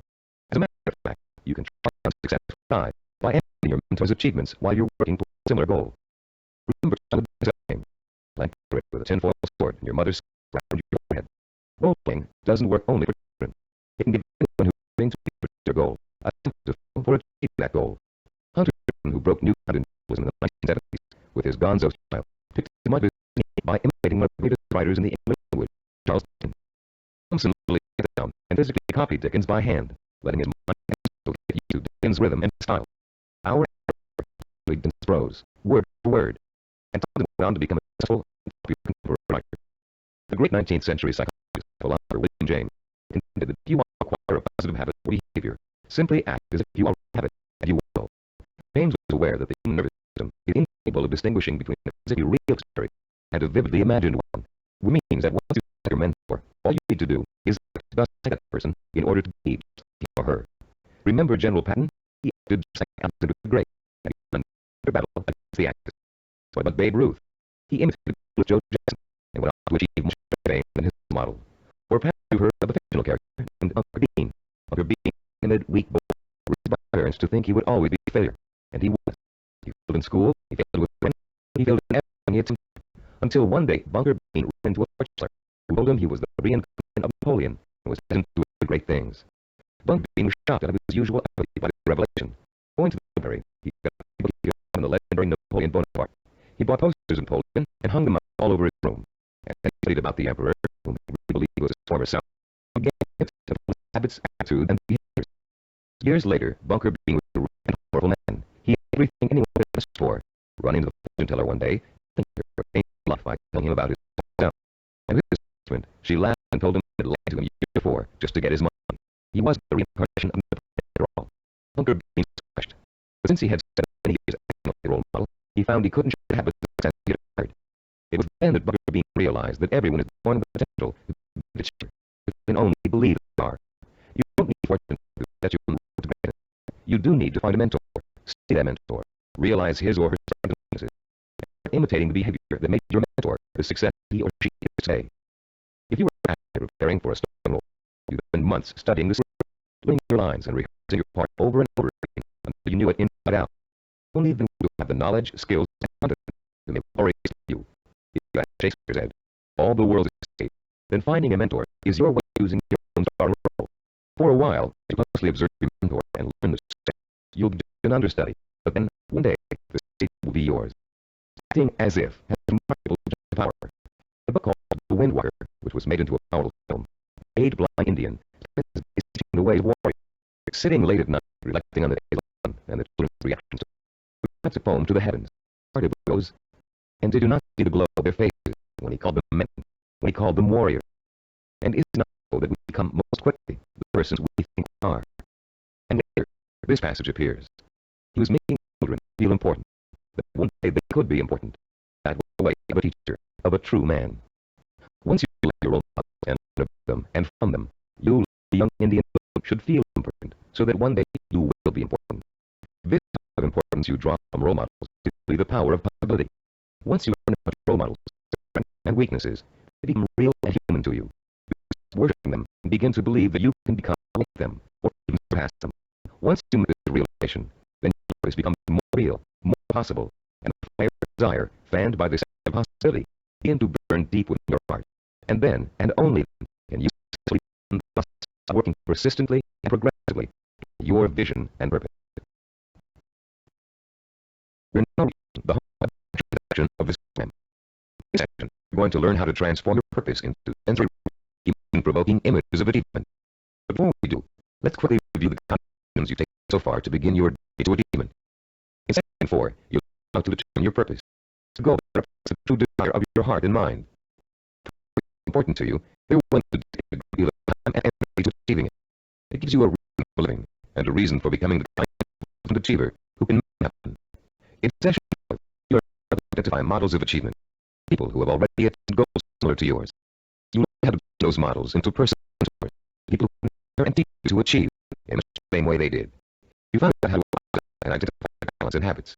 You also learn to use mentors to create a strong possibility of feeling that they could do in you. With a clearly defined purpose, strong possible for me, you have already broken through the chains of the shackle and more than 90% of mankind. Most people have a purpose. They don't think they're capable of doing anything worthwhile. Now you're ready to take another giant step on the road to achievement. In this session, you're going to translate your purpose to a emotion-provoking vision. This vision becomes so real in your mind that it will inspire and motivate you to work to it every minute of every day until you make it come true. What we call your vision is a clear, sensory-rich, highly detailed mental picture of what you want to achieve and rewards you as a result of its achievement. When this vision is linked to your purpose and a strong possibility, it will, like a hot bang, burn itself deep into every fiber of your being. Not only will you become obsessed with this vision, but also develop a sense of deep belief in your ability to achieve it. Your vision allows you to make a quantum leap from the sense of possibility to the inspired conviction that I know I can do it. You're about to learn a simple but powerful step process which your goal. Once you have that, we're going to give you 5 easy-to-use guidelines that will help you plant the goal deep into your mind and nervous system. It will then become a permanent part of you, and serve as the fuel that fires your emotion and its super action. Let's now learn about the process of the goal setting. How you can use sensory goals to develop what we call a magnificent vision, a burning desire to achieve your purpose. The first step you must take is to translate the purpose of 4 into what we call a sensory goal statement. As you recall, your statement of purpose was a general statement that you would like to achieve. Your sensory goal statement is going to be much more specific. There are 3 main elements of the statement you are now going to write.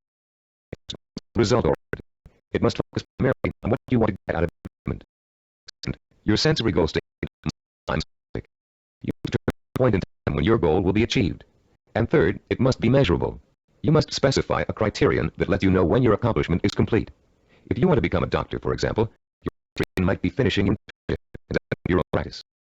If you want to business, the criterion might be the day you move into offices or hire your first employee. Having a measurable goal gives you the motivation to work towards a specific end. It also lets you measure your progress along the way and take corrective action if you're moving off target. This is having a concrete reality to work for, combined with an actual time frame and result to look forward to, fuels your drive and compels you to work consistently and systematically toward the ultimate endeavors. The few answers of a statement of purpose can be translated into a sensory goal statement. Let's say your statement of purpose reads, I want to cure disease. Your sensory goal statement might read like this. In 1989, I will receive a medical degree. If your purpose is to become your own boss, then your goal statement in January of 1987, I will open a retail store of my own. If your purpose is to run a marathon, your medical statement might read, in June 1986, I will enter the Boston Marathon and complete the 26-mile run in under 5 hours. Now turn to page 29 of your study guide and look at form 6.1. There's Place there your goals taken down. Take a moment now to pose your goal statement in the slide. I'll pause for a minute.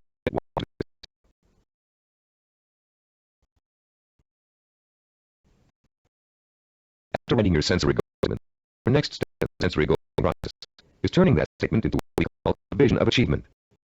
The first way you're going to do this is to find photos in books, magazines, and newspapers that show people living, experiencing, and depicting your vision. Your vision is to become a doctor, or perhaps a global ceremony.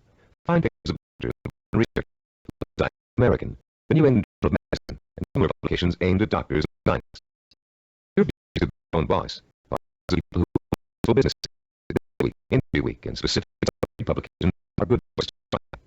If your vision is to run like newspaper stories about runners, you can find the library and check Runner's World and similar aimed at runners. The purpose of exercise is to give you concrete images to inspire your own personal images of achievement. In a few moments, create a vision achievement scrapbook of pictures that personally speak to you about your own desire for achievement. Can have a powerful effect on your motivation and drive. Devote some time today with evening to locating these pictures, and in the future continually be on the lookout for more. The third step in the process of developing a sensory goal requires to make a listing of all the advantages and rewards you expect as the result of achieving the goal. For a few minutes, close your eyes and imagine already realized your ambition. How would you like to think of it? What recognition have you achieved? Has it been different with your family and friends? Has it made an impact on other areas of life? Are you getting up at the same time in the morning, driving the same car to work? Are you going out more in the evening, wearing clothes? Turn to 31 in your study guide and 6.3. Write down every single reward you can imagine resulting from the achievement of your goal. Don't the rewards get as specific as possible. The marathon may greatly boost your confidence and increase the risk from your friends. But running will also get the perfect meaning of more energy, more stamina, more drive.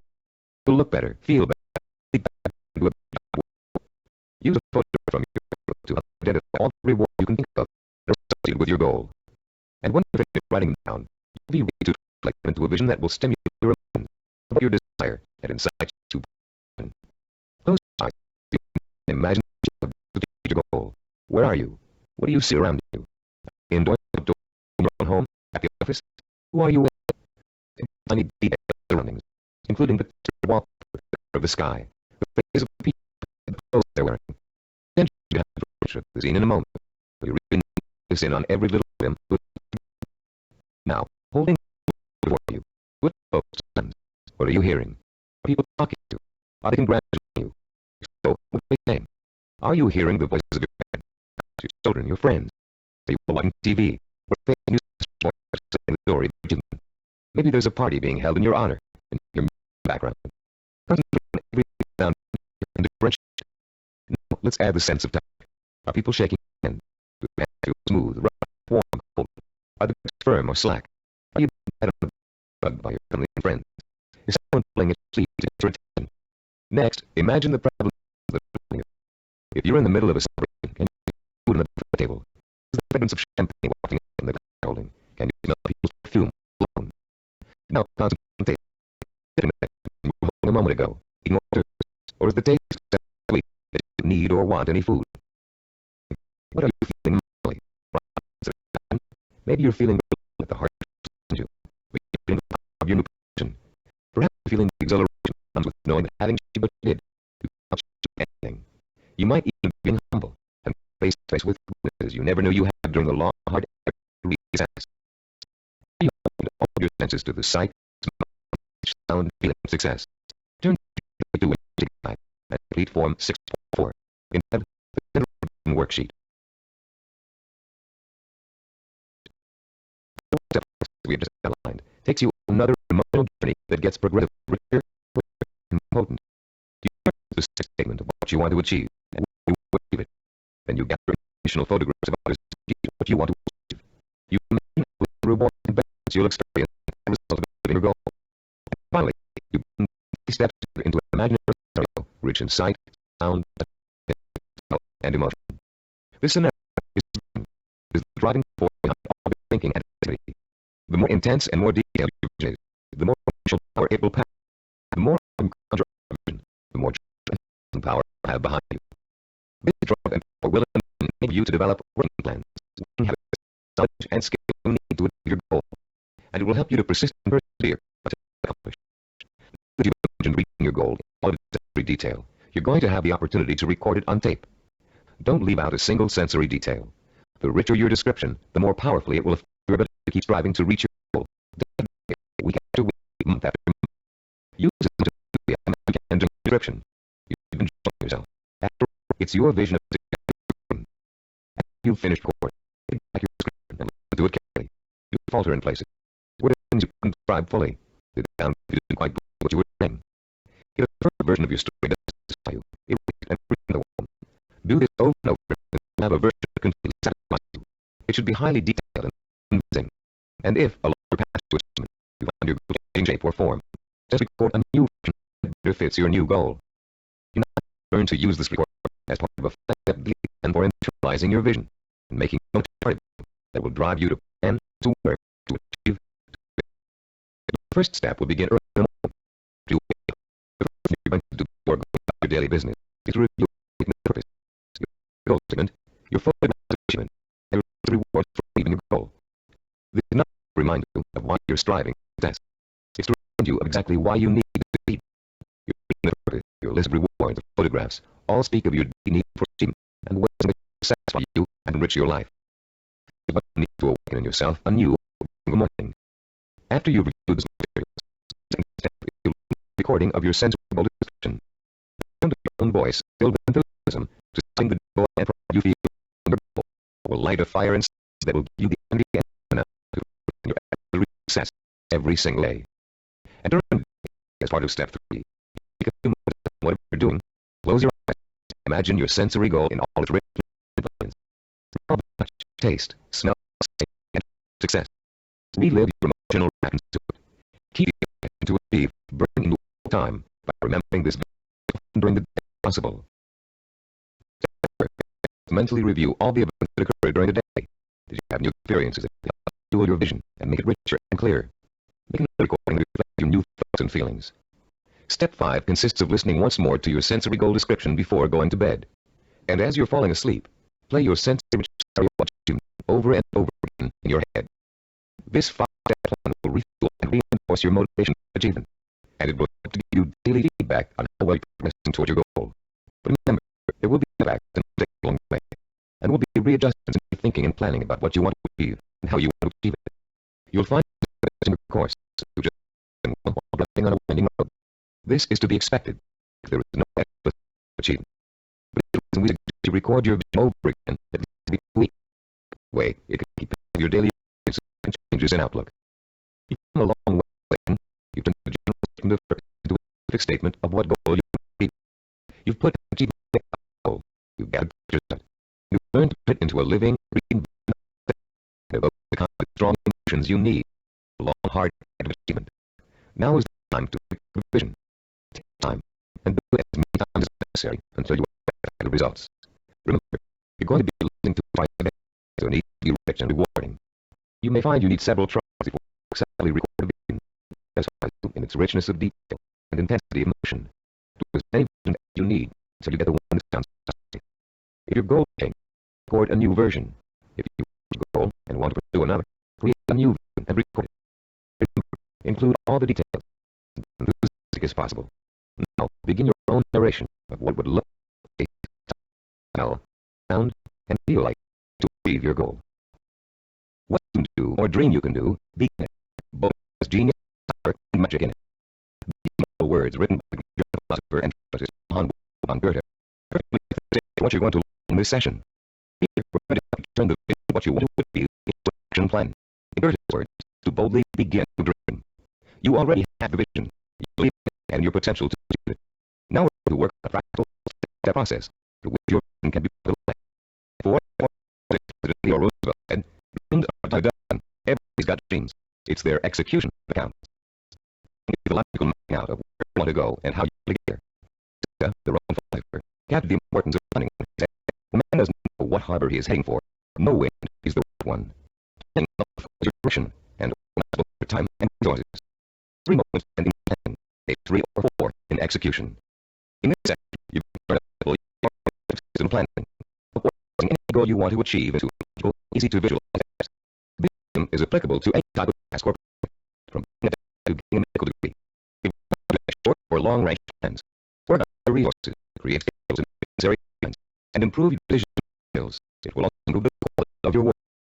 Following this plan, experience an increase in confidence and pride as you realize you are on your way to being a self-sufficient. Every time you plan that you accomplish will be proof that you are one step closer to your goal, and as you keep step, your faith in your ability to accomplish your goal will be reinforced and executed. In approaching the creation of a plan, it is important to keep the following basic facts in mind. First, planning is to look at both the whole picture and parts that make up the whole. It is a way to organize those parts in a logical and sequential way. One step should lead to another. Each step you take should make the next step possible, like angles which to make advance. We've introduced you to the concept of macro and micro achievements. The whole picture is your macro achievement. The steps you must take to achieve your macro are micro achievements. If you want to build a macro achievement, you must start by leveling the site and the foundation. Only after those steps have been accomplished, you can form the foundation, the framing, electricity and plumbing, finishing walls, installing the roof, and so on. To keep in mind, the ideas take time to implement. I won't dwell at length now, since we're going to do all of session 8 at a time. I'd like to tell you a short story about a Micronesian island named Hila that illustrates the kind of time and patience it takes to achieve. 50 Hila is the most man in his community. His grandfather had told him, if you learn navigation, you will have a name, you will eat food. At sea, you will have more power than a chief. Hila began to learn navigation at the age of 5, using shells and pieces of bronze and his grandfather created models of the constellations to teach him how to chart distance and direction. Hila learned that at the time of year, he would point the bow of his canoe at the rising star to steer his course. But since the star was earlier each evening, the rising star changed position every day. So Hila also had to learn the positions of the multitude of lesser stars. It took him 45 years to learn every movement of every major and minor star and constellation in the sky. But having taken the time to learn, Hila knows the admiration and status in the community that comes with being a like Hila, you must recognize that it will take time to achieve your goal. Weeks, months, or years.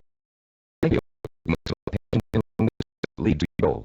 With time and patience on your side, you'll be sure of realizing your ambition. And like Hila, you'll be with final accomplishment.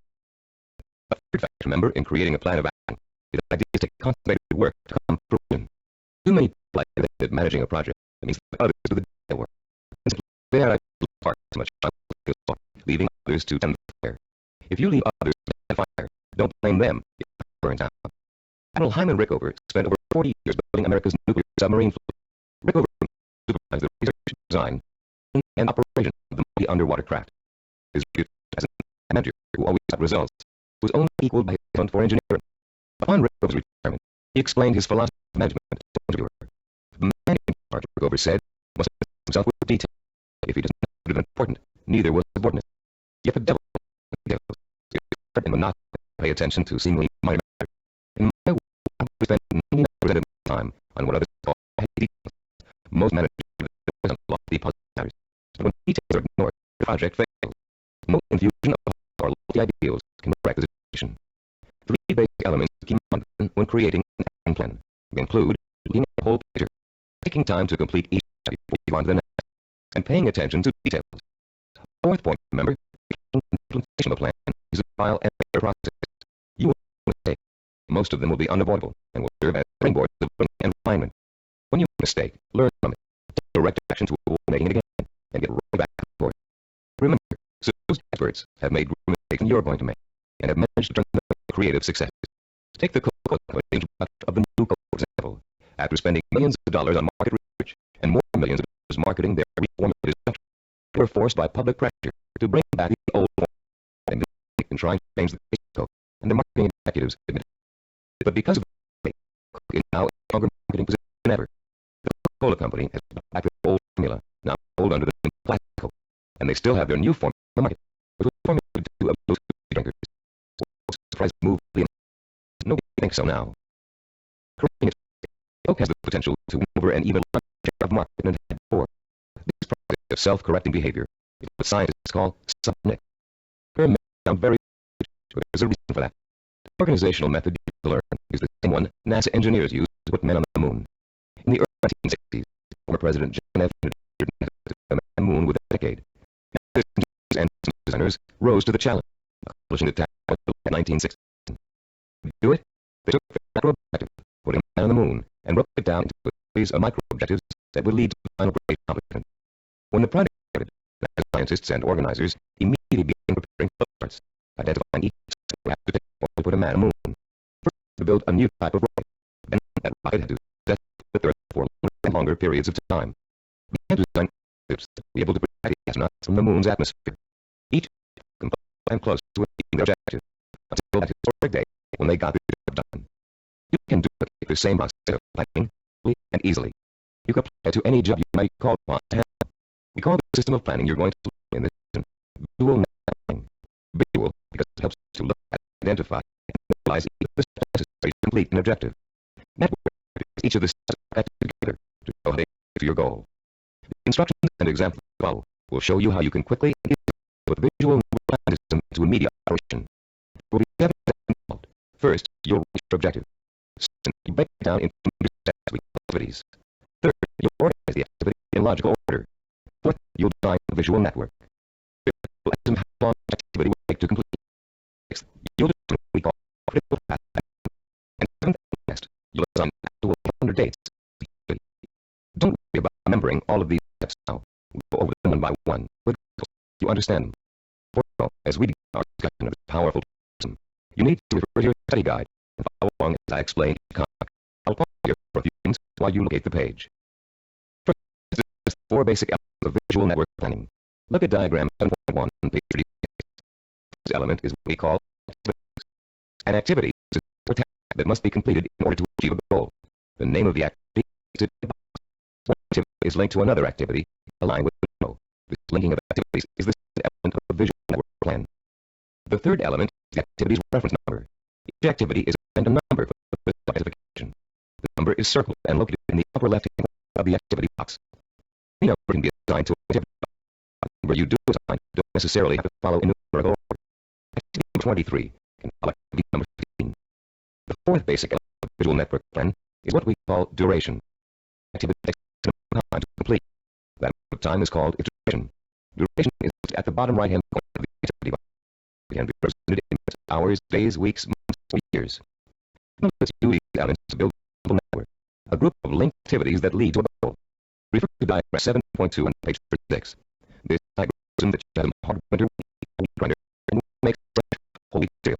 How would you develop a simple visual network to illustrate all the steps you must take to end up with a bowl of piping hot cereal? Your first step would be to get a piece of paper and leave it on the top. In this case, you would read something like, "Put whole wheat cereal in trash." To break your objective down into measures of activities. In this case, there are 2 major activities involved. The first is cooking wheat. The second is cooking wheat. Third, you would then put the activity into a logical order. In our example, the wheat must be ground before it can be cooked. And fourth, you develop a visual network plan in which the are placed activity boxes with reference numbers, durations, and left arrows. We have already developed a visual network with this objective in diagram 7.2. As you can see, activity number 2 is grinding the wheat. Activity number 4 is cooking wheat. When activity number 2 has been completed, having taken 2 minutes, activity number 4 is again. Activity number 4 is reaching your goal of making a bowl of fresh hot whole wheat cereal takes a total of 9 minutes. This simple visual network plan shows you how many activities you need to complete before your goal can be accomplished. In this case, 2, and how long each activity will take in 2 minutes and 7 minutes. The example is very elementary. If you look at diagram 7.3 on page 37, you see a slightly more complex visual network plan. In this case, our goal has 2 activities that are dependent on the completion of 1 activity. Here our goal is both a car and a motorcycle to a garage. Neither can be accomplished without opening the garage door. Note also that activity labeled getting the car out of the garage is independent of activity labeled getting the motorcycle out of the garage. Both activities can be accomplished at the same time, providing you have someone to drive each vehicle and providing the door is open first. In this example, number 5 of the elements of visual network planning have been completed. 1. The objectives are written. 2. The major steps of the have been identified. 3. The steps have been put into a logical order. 4. They've been organized into a visual network. 5. Each activity has designed a time estimate for completion. Now let's begin with step 6, the concept of critical path and flow. To help you follow along our explanation, turn to page 38 of your study guide and look at diagram 7.4 titled Critical Path and Flow. You can see we've extended our visual network plan for cooking cereal to one for cooking and eating cereal. The new objective is to prepare and eat fresh whole wheat cereal 15 minutes. Look at the visual network plan. You now have 3 separate paths to come out of activity 3, grinding wheat. Going further down, the first path is made up of activity 3, 5, and 11. The middle path is composed of activities 3, 9, 11. The bottom half includes activities 3, 7, and 11. Look at the 3 paths individually. Look at the amount of time each will take. The middle path will take a total of 14 minutes to complete. The top path takes only 9 minutes. The bottom path takes 9 minutes. Look at your day again. Your goal is to complete the cereal within 15 minutes. You are to complete the objective on time. The activity on the longest path must all be complete on schedule. The longest path of the visual network plan is known as the critical path. The activities on the critical path are called critical activities and are to the success of the project. The non-critical activities, those not on the critical path, can be delayed without affecting the result. The activity is called float. Float is the amount of time that can be delayed without affecting the completion of the project. In diagram 7.1, grinding the wheat, cooking the wheat, and eating the cereal take a long amount of time and are thus on the critical path. Getting the bowl and milk can be delayed without affecting the schedule. Before they both food. Diagram 7.5. The visual network plan we use here as supervision systems to develop our programs. Study the plan and try to determine the critical path, which activities take a long time to complete. As you can see, activities 11, 13, and 15 are on the critical path. Activities 17 and 19, and 21 and 23, which take 11 weeks to complete, have 6 weeks. Because of the amount of time it takes to complete the critical path, the activities can be delayed for affecting the schedule. On the other hand, if any of the activities on the critical path are delayed, the whole project will be late. Identifying the critical path of your project enables you to gain control by knowing what the priorities are. You can concentrate your efforts on getting those priority items done, letting the others slip, so you have time to take action. The 7th step in developing a visual network plan is to assign the activity boxes. Once you're ready to complete the project from start time, you can set completion dates for all activities along the critical path. For example, if we were to begin our audio program development on January 5th, and the first step on the path developing a program idea has a duration of 1 week, and the activity box on the completion of January 12th, that can follow on the critical path. Be in order for the project to complete on time. In pushing a critical path, it will result in the delay of the project. But critical path dates have another function besides keeping the project moving on time. These project dates also serve as guides for the float that lead to your goal. You can position your float activities to coincide with your required date in such a way as to complete them it's best or easiest for you to work on them. These activities can be worked into your schedule because they can be delayed. It's convenient for you to do them. Visual network planning works for macro goals and for micro goals. You can create one visual network plan for a macro goal that is adopted, and create another visual network plan for getting to school. In diagram 7.1 of your guide, we outlined a simple visual network plan for someone with a macro goal of becoming a neurologist. Each activity plan, which takes a total of 15 years of high school study, can turn into a micro network plan of its own. Any project that has a beginning and an end will benefit from visual network planning. Before and for accomplishing your macro goal, we suggest you try this organization method out something smaller, so you can result in a matter of hours or a few days. A large project around the house you've been putting for weeks, pruning your trees or repainting the room. This will give you a chance to get used to organizing your activities in a logical and systematic way. In using this plan, you learn the meaning of hard work and find yourself to do some steps and when you like to put away.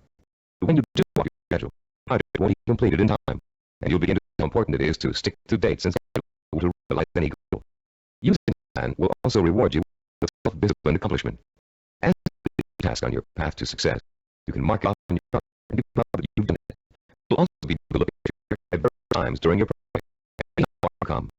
Before we go on to complete this session on Assessment 10, I'd like to say a final word about the plan you've just learned. No one can be totally certain about the outcome of a plan method.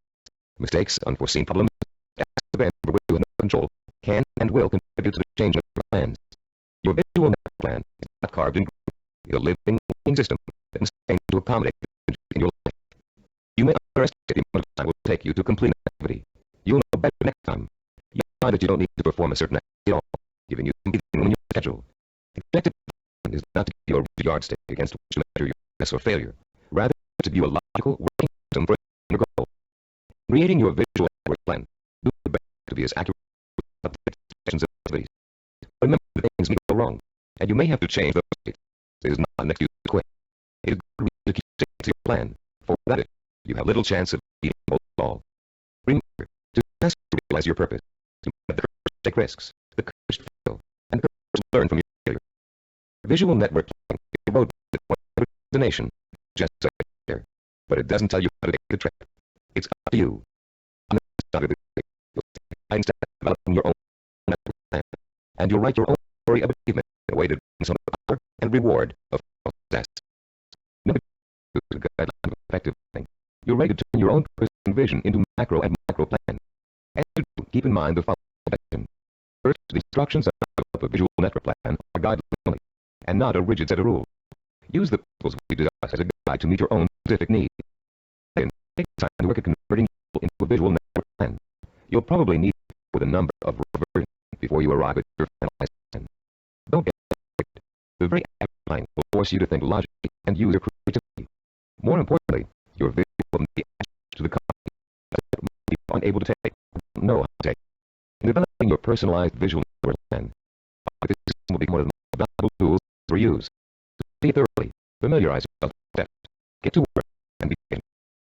After you've developed your first visual network plan, there's an exercise I want you to complete. Take your plan and put it in front of you. Study what you've written for a few minutes. You have a stated objective, a list of activity, and a time frame. That's all it takes to tell the story.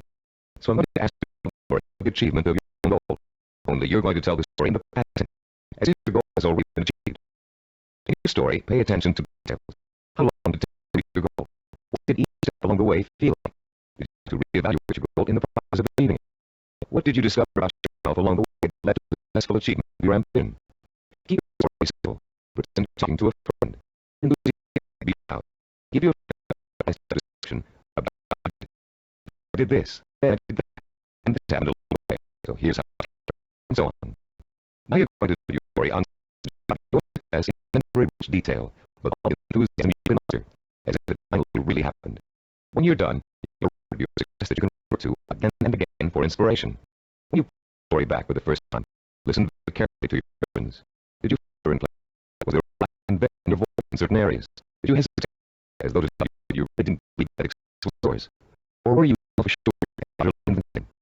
If the first version of your story doesn't satisfy you, erase it and create your own. Do this over and over until you have a version that completely satisfies you with its original vision and illusion. When you achieve your goal, you can use the method of storytelling and doing another one. Always with feel inspiration to you when you hear it. Remember, don't be afraid to brag and relive the best already accomplished in your imagination. You've already taken important steps in different kinds of success by learning how to turn your most important goals into successful plans and achievement. Comes the time to roll up your sleeves and learn how to put these plans into action. This is a great moment for you, and a turning point in your quest for success. Up until now, you've learned how to prepare for achievement. Now you're going to learn how to actually tackle hard, efficient work that is the bread and butter of achievement. Notice hard, efficient work, not just hard work. Work alone doesn't guarantee success. In fact, many unfortunate people spend a great deal of time working very hard and never get anywhere in spite. Meeting intelligent and efficient use of your time is of the most important in achieving your goal, especially when that goal may take years to achieve.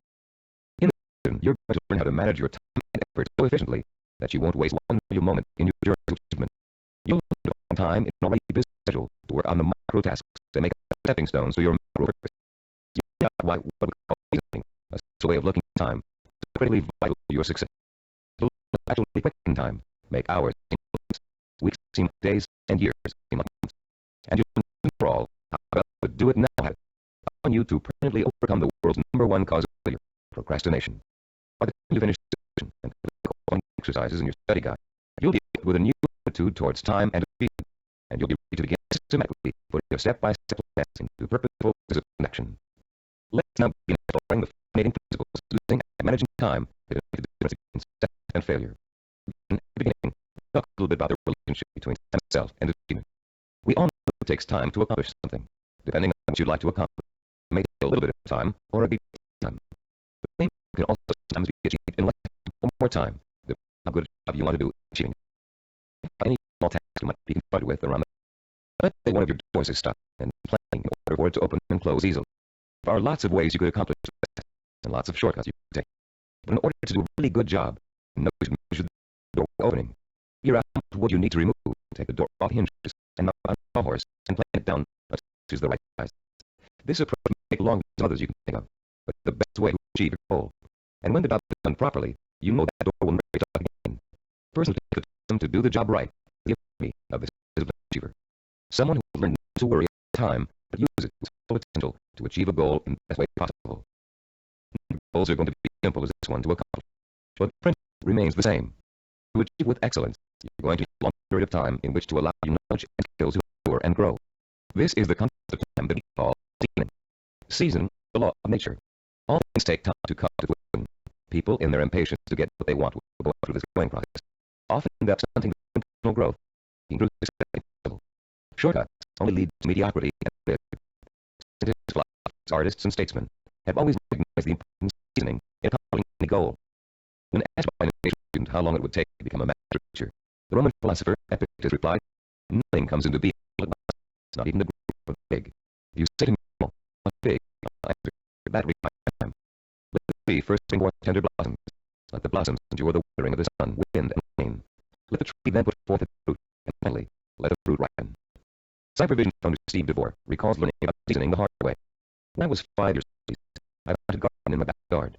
Because I did not understand how seeds grew, I would go and dig them up every day to see if they stood yet. I already watered them. I did weed them regularly as I should have. Because I was and neglectful, my plants never got the chance to grow properly. My vegetables were small and undeveloped.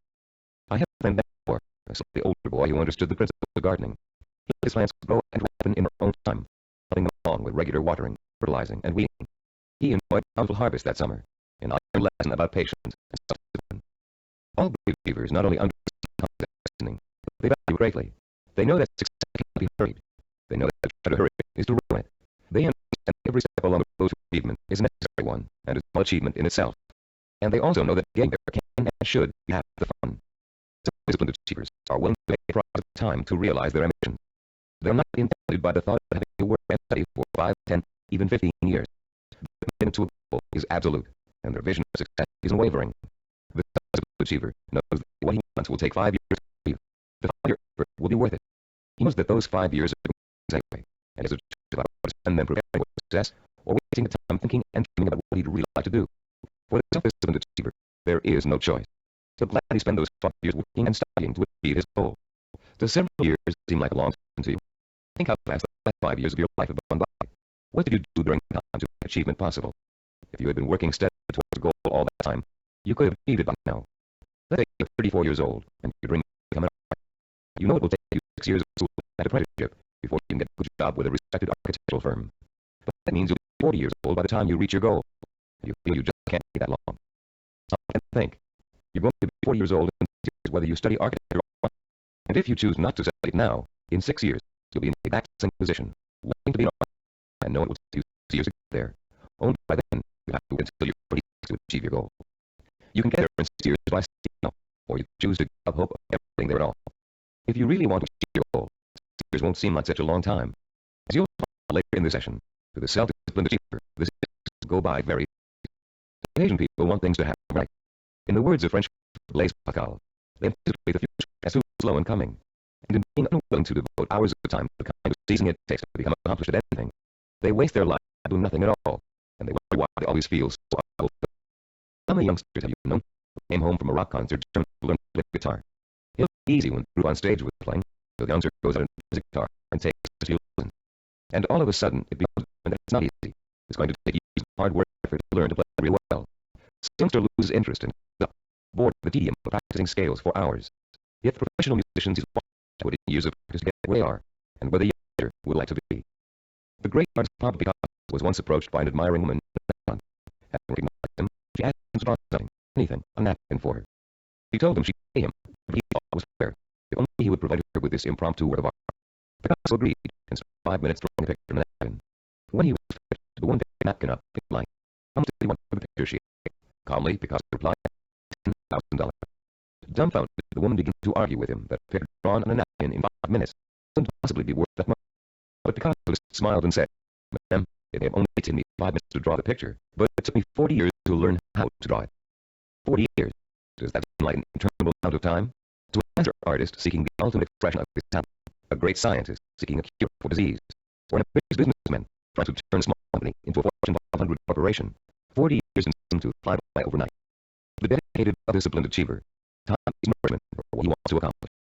And that time is well spent, taking steps after steps in a continuous effort to achieve a specific goal. The achiever does not get sidetracked. Every day he concentrates on the micro tasks that make up his macro purpose, and each completed micro task becomes a source of pleasure and a reward in itself. Newcastle achieved his macro purpose by actually ignoring it. Instead, he concentrated on the micro purposes that would help him accomplish his goal. Several tells the story in his own words. Once when I relinquished my job and income to undertake a book of 250,000 words, I could not bear to let my mind dwell on the whole scope of the project. I would have surely abandoned what has become my chief source of professional pride. I tried to think only of the next paragraph, and certainly not the next chapter. Thus, for 6 months, I never did anything but sit on one paragraph after another. The book wrote itself. Years ago, I took on a daily writing and broadcasting chore that was total now more than 2,000 scripts. Had I been asked at the time to write 2,000 scripts, I would have refused in despair at the enormous of such an undertaking. But I was only asked to write one, the next one, and that is all I have ever done. You learn to work in microtasks, following your step-by-step plan for success, and concentrate only on each step at a time. But you cannot learn seasoning as if it were skill. Seasoning is an attitude that must be adopted and made part of your mental framework if you are able to achieve your lifelong purpose. It is crucial to self-discipline. More than that, it is actually at the heart of self-discipline. Besides seasoning, the self-discipline achiever experiences something we call time quickening. Time quickening does not mean taking shortcuts as you might forget.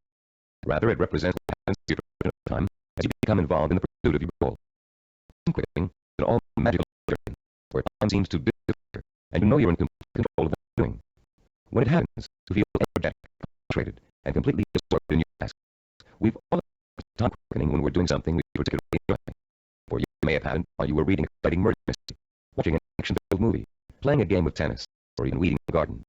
Time quickening takes place whenever you find yourself completely engrossed in something to the point where nothing can distract you.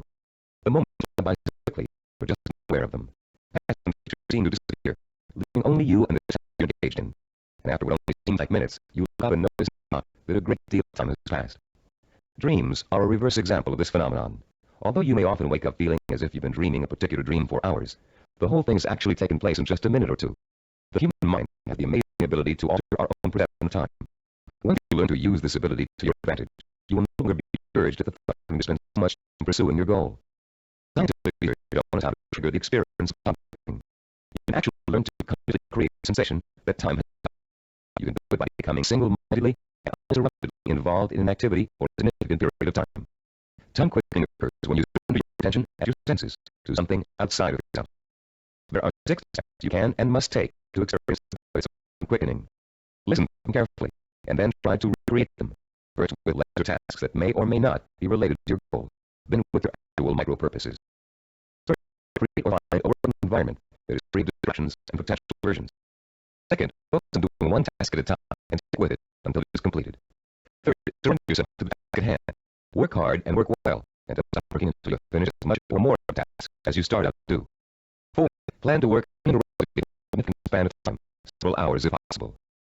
Don't watch the clock as you work. Don't continually compare how much you've accomplished against how much you have to do. Sixth, and stop worrying when your thinking becomes muddled due to fatigue. The first few times you try using these 6 steps, you may have a hard time following them all. But the more you practice, the easier it will get. And soon you'll notice that it seems to be flying by quicker and quicker every time you sit down to work. Time quickening makes work enjoyable and helps prevent the normal wear and tear of work on your mind and your nerves. It is difficult to burn out and the key to maintaining a healthy emotional balance during a long time. Time quickening will enable you to successfully complete the string of microtasks that over an extended period of time will take you closer and closer to the completion of your maximum goal. And if your goal is years away, time quickening will make it seem to happen so quickly that the illusion of overnight success will almost seem as if it's coming true. Using time quickening to follow a step-by-step plan for reaching a goal is one way to make that goal appear closer than it really is. But time quickening won't do you any good if you can't even get started on your microtasks. For most people, the biggest enemy of success is procrastination. Postpone doing the work you know you must do in order to accomplish your ambition. Like most people, you may think procrastination is really harmless, a problem you don't really need to worry about. There's nothing trivial about it, but there's a cancer of discipline. Procrastinating is an achievement killer, and unfortunately, the more you succumb to it, the more difficult it is and the harder it is to deal with it. Procrastination is a serious affront to self-discipline, and it takes a serious effort to overcome it. In the next part of the session, we're going to explore some common reasons for procrastination and the most effective ways of overcoming the would-be achiever's most self-defeating habit. Psychologically, fall into three groups. The first group, failure. The second group, fear of success. And the third group uses procrastination as a way of rebelling against authority. Let's examine each of these groups to see how they turn their psychological problems into reasons for procrastination. The first time, a procrastinator may actually already be a successful business person or professional, but he or she is successful only to a point. These people with such high standards live in constant fear of not being able to meet the standard. They cripple their own efforts to succeed by working at less than their capacity, so they are never really challenged and therefore never will fail. People who are successful early in life, usually in school or in a career, often turn to the type of procrastinator. Take Sarah, for example, a city planner who graduated from her class from Stanford University. Soon after graduation, Sarah joined the plant director's office in a major West Coast city. One of her duties is to generate reports for her boss to use in making important presentations. Sarah has begun putting off doing the reports until the last minute. Once she collects the material in time, she finds that she follows the writing process until the night before, or sometimes even the morning of the presentation. She rushes through the writing and ends up turning out an adequate but far from superlative report. What Sarah manages to do in each case is by testing herself to the maximum. She is not certain that she will live up to the high promise of her success in school. Putting off her work to the last minute, she doesn't have to find out the truth about her business, because of course at the last minute nobody could be expected to have a perfect report. In the course of the kind of procrastination, Sarah has picked up a new skill called brinkmanship. She flirts with catastrophe by not doing her work on time, then pulls herself out of the book at the last minute. If her performance doesn't measure up, she can always blame lack of time for failure. When her performance is good, you can applaud her ability to come through in the class. All that Sarah is proving is that she can do an adequate job at the last minute. The real test is what she do before she took the time to work on it and never been faced. The second group of procrastinators are afraid that everything most people are striving for, success. Some of these people are simply afraid to stand up from the crowd. They don't want to be seen as different. Many are afraid that if they are too successful, they will grow marriage partners, families, or friends. These people limit their own performance, actually holding themselves back, because they fear the kind of change they bring to their lives. The third group of procrastinators is constantly rebelling against authority. These are the people who put off doing their work because it gives them a feeling of control over their boss. Rebellious procrastinators spend their lives reacting to a being controlled or dominated. Whenever something is expected of them, they react by procrastinating to prove that they are the ones in power. If you're a procrastinator, you probably fall into one of these three groups, or you may find you have a little bit of procrastinator in you. Understanding the reason for your procrastination is a first step towards overcoming it. It's especially important for you to realize how self-destructive and self-defeating procrastination is. Whether you're rebelling against someone or responding to inner fear, procrastination will eventually hurt you in everything you try to do. There are a number of techniques you can use to help overcome the habit of procrastination and replace it with energetic, efficient, inspired action. William James, the great Harvard University psychologist and philosopher, who already taught in Session 5, the value of acting as if we are what we want to be, has a very practical solution to procrastination. James suggests, do something every day for no other reason, and you would rather not do it at all. Listen again. Do something every day for no other reason, and you would rather not do it at all. What James is really telling you to do is replace the habit of procrastination with action. As soon as you catch yourself thinking, well, I won't do that now, I'll do it later, you must immediately do whatever it is you're thinking about. Also use two special management techniques to overcome the tendency to procrastinate. The first is called Swiss cheesing. The second is called scheduling. Swiss cheesing is another term for dividing a macro purpose into a series of micro tasks. The management consultant who did the term conceived of it as a way of poking holes in a large task to make many smaller tasks. You have a task that will take 2 hours. Swiss cheesing it, it's 15-minute segments or 30-minute segments. However many smaller segments you need to get a task done. Breaking a macro purpose down into micro tasks makes it seem much less committal. In fact, this one-step-at-a-time approach is the only way to achieve a major goal. Without losing sight of what you're going to do, you shouldn't go around thinking about the enormity of your major purpose. You must concentrate only on achieving one small step at a time. Unscheduling also helps you to overcome procrastination and get on with your project in the most efficient way possible. Sometimes you know you're going to need so much time to complete the task that you won't start. You rationalize that you'll never find the time to finish it anyway. Often people overestimate how long it will take them to do something, and they don't realize that by using, they can find the time to do it in an otherwise busy schedule. Turn to page 45 of your guide and look at Form 1. You'll see a chart with the days of the week listed along the top row, and the hours in the day listed vertically along the left side. There are 7 days listed and 6 hours per day. The chart presumes that you at 6 o'clock in the morning and be tired at 10 p.m., but you can easily change the numbers to correspond to your own daily hours. It's often enough to look at a chart like this and realize how many hours you actually have available to you in a 1 period. Of course, many of those hours are taken up with the necessities of everyday life. Your first task in this exercise is to fill in all those hours that are occupied with travel, meals, work, meetings, recreational activities, and other commitments. Only fill in time that absolutely must be devoted to activity. If you regularly watch television or read magazines for 5 hours every night, that doesn't qualify as a life necessity, unless it's part of your job to do so. When you finish, look at the boxes you haven't filled in. These represent your time you have full control over and can devote to your own micro-project. You may be able to easily 20 or 30 hours per week of time to devote to your project. And if you include time that's spent commuting on a bus or train, the hours may add up to considerably more than that. Once you've ascertained when and where your free time occurs, you can begin allocating that time to your micro-project. When the hour arrives to start working, remember William James' advice and do it now. Work uninterruptedly during that time, taking scheduled breaks only as necessary, and don't allow yourself to be sidetracked. Working uninterruptedly means learning to say no when people try to take you away from your work. If a friend calls up and asks you to go bowling while you're working, you must learn to refuse. Make a date book overnight, but keep your working hours in the time you've allotted to them. Your family is serious about completing your tasks. Schedule time to enjoy being with them. Know that when you're working, you are not to be interrupted.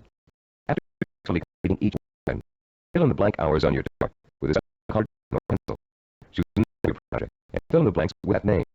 It will soon become extremely rewarding for you to look at the chart and see the red or green boxes that make a considerable difference on the page. More rewarding, you'll be able to do real progress in your effort to complete your micro tasks. As you learn to devote uninterrupted time to your work, you'll find the time-quickening experience begin to occur more and more often, and you'll be less and less inclined to procrastinate. Soon your micro projects will become as much a part of your life as eating and sleeping. And as you begin to realize that yes, you are working steadily toward your goal, and not only can you really do it, you are really doing it. Be careful not to overcommit yourself in terms of time spent on your project. Your goal is not to exhaust yourself, and beware of trying to go in too many directions at once. That can cause time that will make you worry before you even get started.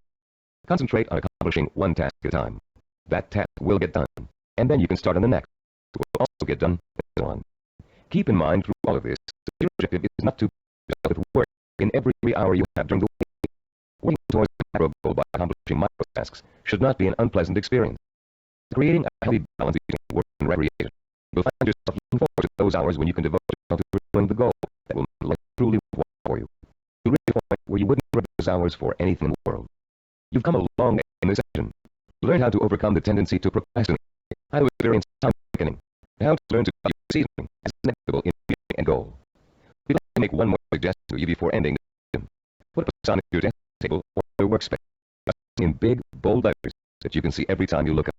This sign should say, do time or lose time. Let it serve as a constant reminder that time marches on, whether you're working hard or not, and agreement that the point of voting for micro-projects is bringing you just a little bit closer to achieving your life's ambition. In the next session, you'll find out how to master the knowledge they need to make their vision a reality, and learn to broaden your own new field of knowledge by overcoming your learning blocks and harnessing your built-in power of intelligence and discipline. In this session, we're going to talk about how you can identify and learn the knowledge and skills you need to master in order to achieve your vision and purpose. As we've repeated throughout this Neuropsychology of Discipline program, any goal worth achieving takes preparation and careful, patient work. As easy as running is, as natural as it seems, you wouldn't go out today and run a marathon without a month of preparation, slowly working up to 3 miles a day, then 7, then 10, then 15, gradually working toward the 26-mile goal. You would seek marathon conditioning, a careful program of nutrition, stretching, reading, talking to other runners, and even a doctor's checkup. You determine what knowledge and skills you need to accomplish your goal of 26 miles, and you'd accumulate the knowledge and skills step by step until your goal is achieved. The goal of this is to help you learn how to learn. Many of us were programmed years ago with the belief that there are certain things we just cannot learn. We were to school into one path or another because of results which told us we had no aptitude for a particular subject area, or by teachers or counselors who believed we were best suited for one discipline over another. In some cases, the stereotype was known as girls take home economics, boys take shop. In other cases, the grown tracking could have been racial or economic, or some other person's perception of our intelligence. In the now famous psychological study, new teachers in an elementary school were told that certain students' classes were gifted, and certain others. In truth, there was no measurable difference in the student performance up till that time. By the end of the following semester, the students labeled gifted were doing work above grade level, while the students were performing below. The only thing which had changed was the teacher's attitudes toward the children. Much of our response to learning has been based on what we've been told about our ability to learn. In this section, how to break through the learning barrier away the block that have you falsely entrapped in the belief that you can't learn certain difficult subject matter and skills. You learn how to learn all over again, this time recognizing that your potential is unlimited as your imagination. You, like other self-disciplined achievers, will know how and when to acquire the essential knowledge and skills that will enable you to achieve your goals. In research into human development, we found that the world's most persistent and successful people had a four-step approach to learning that ensured they would successfully acquire the knowledge they need to achieve their goals. The process is a simple one. Listen carefully as we go over its basic components. First, they're able to determine what new skills and knowledge they must learn in order to achieve their goals. Second, they call into play their belief and their ability to learn. They believe they can learn any subject or skill, no matter how difficult it might be. Third, preparation. They understand that acquiring new knowledge and skills is often a slow, step-by-step process that requires systematic effort.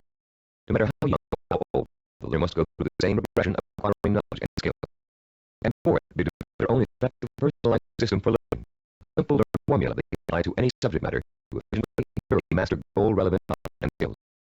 Let's delve into each of these steps in turn, see how they can be applied to your own learning efforts. The first step of learning program to acquire a new skill can be approached much like the planning work we dealt with in session 7. You can design a flowchart with an activity box labeled Start, Load, Finish. The intermediate steps are voiced other activity boxes. Activities which must take place at the same time must appear one above the other. The activities that follow each other in chronological order are listed from left to right. The activity that comes first is left of the activity on the right. Activities you have to do, consultations you have to make, background materials you have to accumulate, all are entered on your flowchart in the proper activity boxes. Let's assume you're just about to begin your first year of college. Your ambition is to become a neurologist.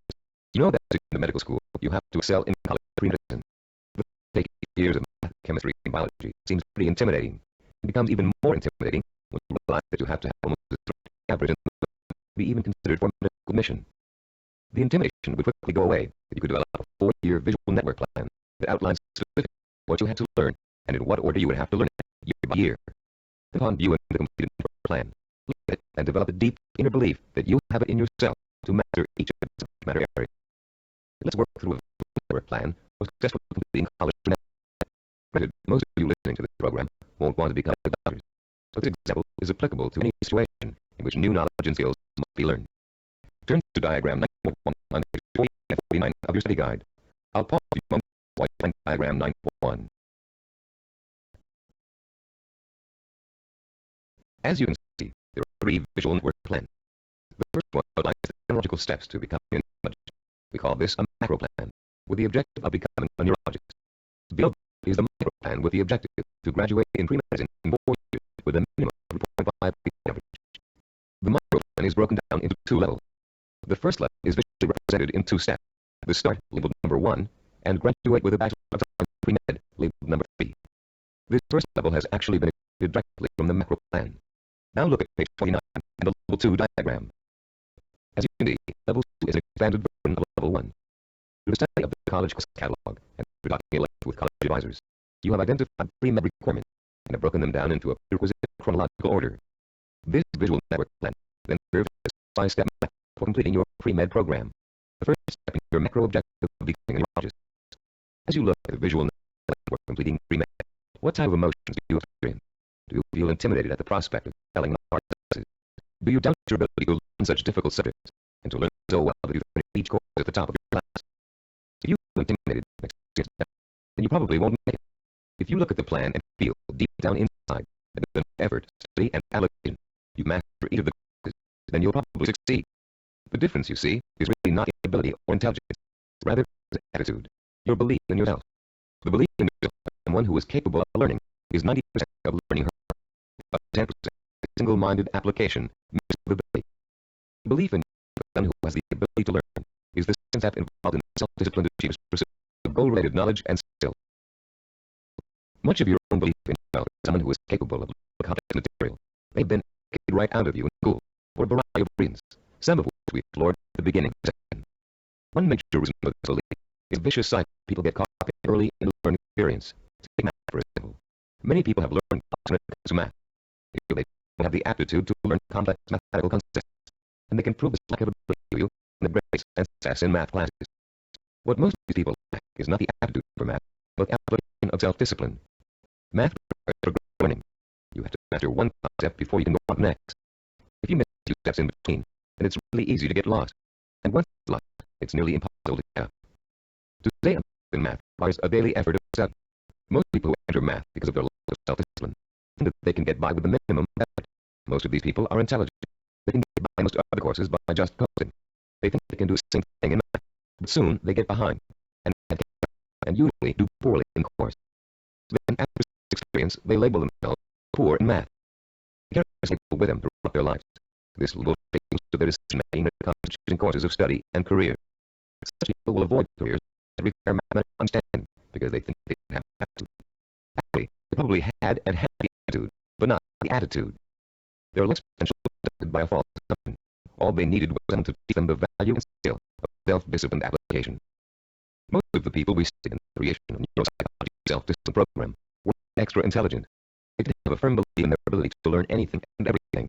To them, 90% of their ability to learn was their belief in their ability to learn. If you examine your own positive role models, you'll probably discover that two of them stat a genius level on intelligence tests. Most people think that Albert Einstein, for example, was a mathematical genius, when in actuality he flunked college entrance exams and was a poor student in math. As a youngster, he envisioned himself one evening riding through space on a beam of light. In imagination, he already experienced the theory of relativity. He knew it was, but he was unable to explain it to others in a language they could understand. The only language was mathematics. Driven by conviction, he forced himself to learn mathematics. For Einstein, it was a day-by-day struggle. He developed enough mathematical knowledge to simply test his experience mathematically. Einstein's theory of relativity and its mathematical expression ushered in the age of nuclear energy. Another scientist, who most people attribute to genius, was the inventor of the laser, Dr. Theodore Mime. While at Stanford University, he learned his PhD all the time and had to take over again. Learning didn't come easy for him. It was a daily step-by-step struggle. Baseball hitting and Cyber's role model for its baseball neuromuscular brain video Rod Carew didn't make his high school baseball team. He wasn't a good player. Since then, through thousands of hours of practice, Carew had won 7 American League batting titles as one of 13 players ever to get more than 3,000 career hits. The list goes on. Famous author, philosopher, and John Uris taught high school English 3 times. Malcolm Forbes, publisher of Forbes magazine, the most successful business publication in the world, did not make the staff of his newspaper. The editor said he lacked the basic skills of reporting and editorial writing. Stephen Dvorak, who founded Cybervision, fixed the Finnish language, considered language efforts to be the most difficult language for Western tongues to learn. Though he mastered the language, he lays no claim to a superior intellect either. When I was 19, he told an interviewer, I was selected to go to Finland for 2 years of volunteer work. I had no more language ability at that time. In fact, I had nearly gone to high school French and Latin. So I thought of myself as absolutely no ability to learn languages. With this negative attitude, Dvorak entered an intensive language program for 2 months before Finland. It was something like 6 hours a day with a group of 10 others. I came last in the group, he recalls. Dvorak went to Finland where he spent 5 miserable months unable to communicate. I couldn't do anything. I was incredibly frustrated. I lose patience when people were talking. Then one day, I went to the park, and in the park was a man giving instructions to his dog in Finnish. The dog obviously understood. It was a big of his demands. I thought, this is ridiculous. I'm smarter than a dog. If a dog can understand Finnish, so can I. In the 2 months following this experience, Dvorak became fluent in the Finnish language. He learned to speak Finnish so well that he served as a translator for American businessmen and their families in Finland. Buoyed by the accomplishment of learning Finnish, Dvorak returned home for 2 years and went back to college, where before he'd been a lackluster C student because he was convinced he couldn't learn. He received straight and academic scholarships for the rest of his college and graduate school years, which proves another point of learning success attitude. Once you come to your skill, it bolsters your confidence in your ability to learn other skills. Once you've proven to yourself the negative thoughts you had was wrong, you begin to realize that all of your concepts may be wrong. What you couldn't do in the past, you can do. You can do it because finally you believe you can do it. Breaking the cycle of negative attitude may not be easy, but once you do, you'll be far less inclined to get back into the cycle. That's why small accomplishments are so important in pursuing a macro goal. You may look at a map for becoming a neurologist and say, I'll make it through all those math courses. But you get 1A in algebra, you'll realize that you can. Another way of expressing this is learning to more success. Once you have successfully learned a subject or skill, it bolsters your confidence in your ability to learn other skills. Your past, in which you may have been labeled or labeled yourself as a learner, is precisely that, your past. It is not your present. It has little relation to what you are capable of accomplishing now. What has happened to many of us is that we have been conditioned into a negative feedback loop where learning is concerned. The step of accumulation of new skills is the way to break this loop and replace it with a more positive cycle. Which brings us to the third step, learning process. the attitude and value that learning is time and effort. Most of us, at the time we are exposed to our greatest concentration of education, haven't developed the necessary self-discipline skills to be able to take advantage of it. And when did we? We were only children. Excellence we've been learning in this Neuropsychology self-discipline program is based on seasoned learning. Skills like medicine, mathematics, chemistry, dance, law, music, pottery, writing, languages, architecture, masonry, carpentry. The list is endless. All require seasoning, accumulation of knowledge over time, perseverance to stick with it over a long period of time, sometimes decades, the ability to find pleasure in the accomplishment of a step toward a goal, rather than seeing the instantly gratifying fix. All these are the hallmarks of self-discipline. A wise philosopher, in speaking of the seasoning of learner, once said, there are very few human beings who receive knowledge complete and staggering by instant elimination. Most of us acquire a fragment on a small scale by successive developments, algae, like a porous mosaic. One other myth about the acquisition of knowledge has it that you can get too old to learn. This bit of fallacious thinking has been handed down in the aphorism that you can't teach old dogs to trick. It's worth laying to rest. A classic incident in the life of the great poet Longfellow illustrates the relationship between and learning. Told by Howard Aldrich, the story goes, it happened that while the poet, over 80 years of age, was teaching at Harvard, one of his initiative students asked him, "Please, perennially young Professor Longfellow, we never get tired of your classes. You always have something new and interesting to give." "I've never had that question put to me before," the poet. Looking out of the he said, "You see those two apple trees in the yard? Do you observe any difference between the old on the older tree and those on the younger one?" "No," replied the student. "They look alike to me." "How do you account for the fact that the old tree flowers out as beautifully as the young one?" persisted the teacher. "Let me tell you this. That old tree might have years to grow enough wood to support this new blossom. Blossoms always come on the new wood." "Oh, I see," said the young man. "To keep young, one must keep growing." "Yes," came the quiet response. Einstein, in his later years, said his ability to learn. His reply also illustrates the point and importance of lifelong learning. Einstein said, "The more I learn, the more I realize I don't know. The more I realize I don't know, the more I want to learn." Age should be no barrier to the acquisition of new knowledge and skill. If you have the discipline to see your way through, you can learn anything at any age. Let's now discuss the fourth step in the learning process, a set of tried and proven principles that work together as a system to make learning easy. If learning is set over, we'll introduce you to a very simple and powerful system to learn effectively at any age, whatever the subject area. A recent movie called Educating Rita beautifully illustrates the point we're going to discuss in the remainder of the session. This film is about a working-class English woman who has a dream about becoming educated. The film tells the story of her personal odyssey as she pursues her vision, her dream, in face of incredible success. She faces at one point or another during the story conflicts with work, with transportation, with her parents, with education, with her mentor's desire and ability to teach, with the single or more educated students, and with a husband who wants her to stay home and make babies, not the.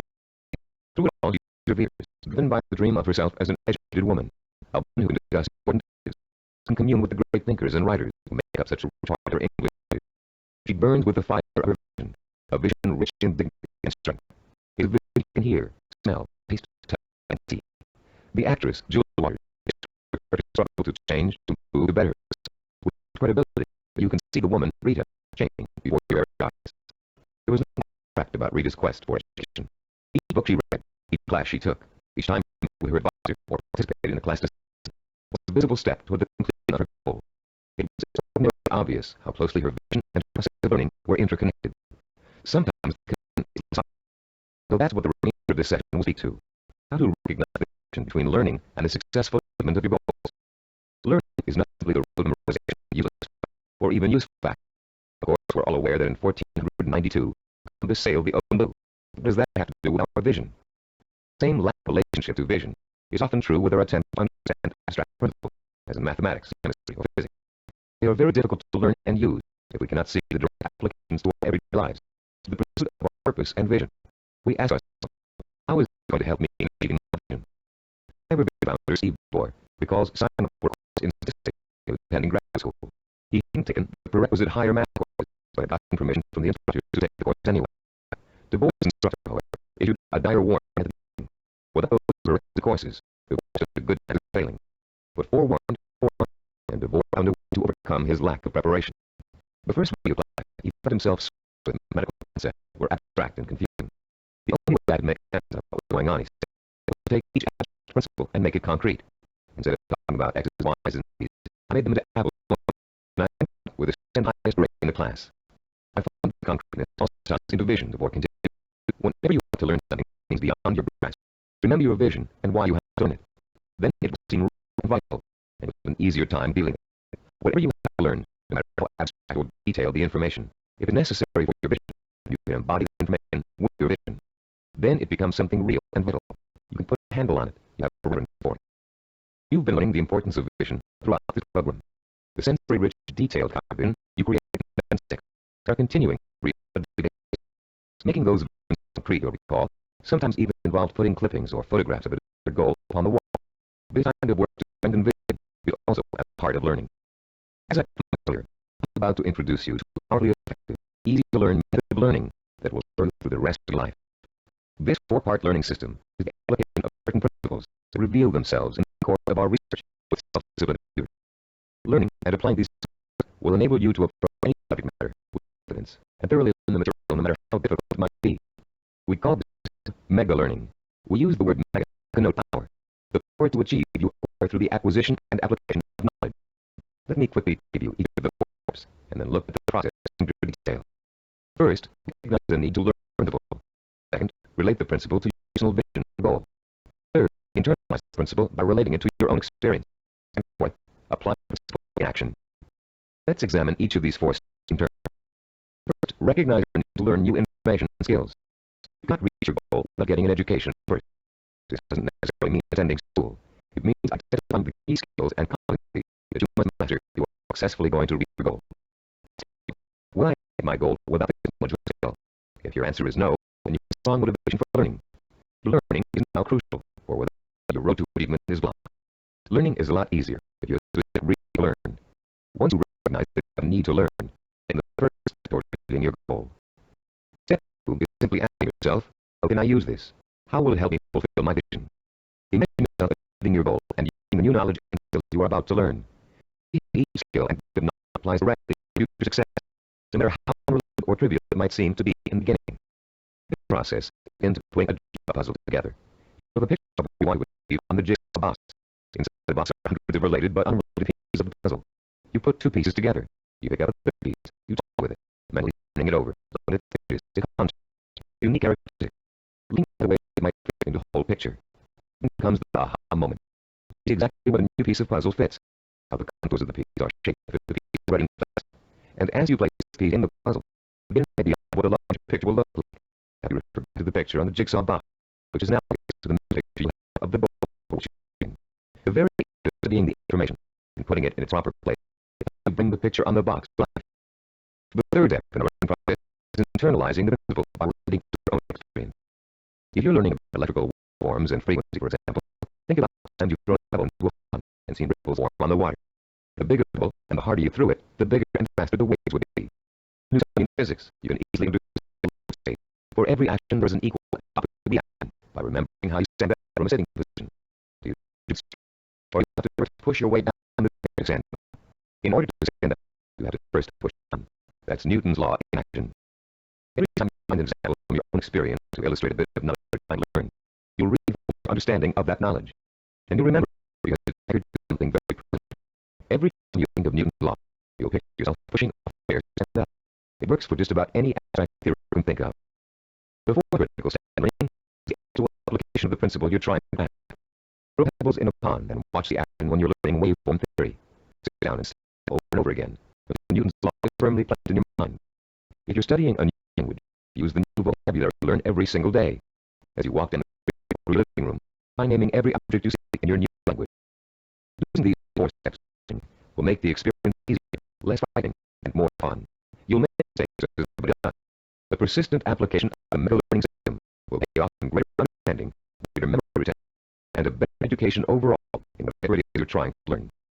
The 4 steps to enhance learning we've outlined here are similar to and related to the 4 steps which make up the process of creativity. Our definition of creativity is taking the knowledge and skills you learn and applying it to the realization of your purpose, vision, and goal. To be creative, you have to be armed with knowledge and skill tempered by experience. The first stage in creative process is preparation. Creative problem solvers are able to all the information they can, get a tool which will help them solve a problem or get the job done. During this stage, the problem to be solved, the person might reflect, but at the same time excited about the possibility of coming with a solution. Stage 2 is called incubation.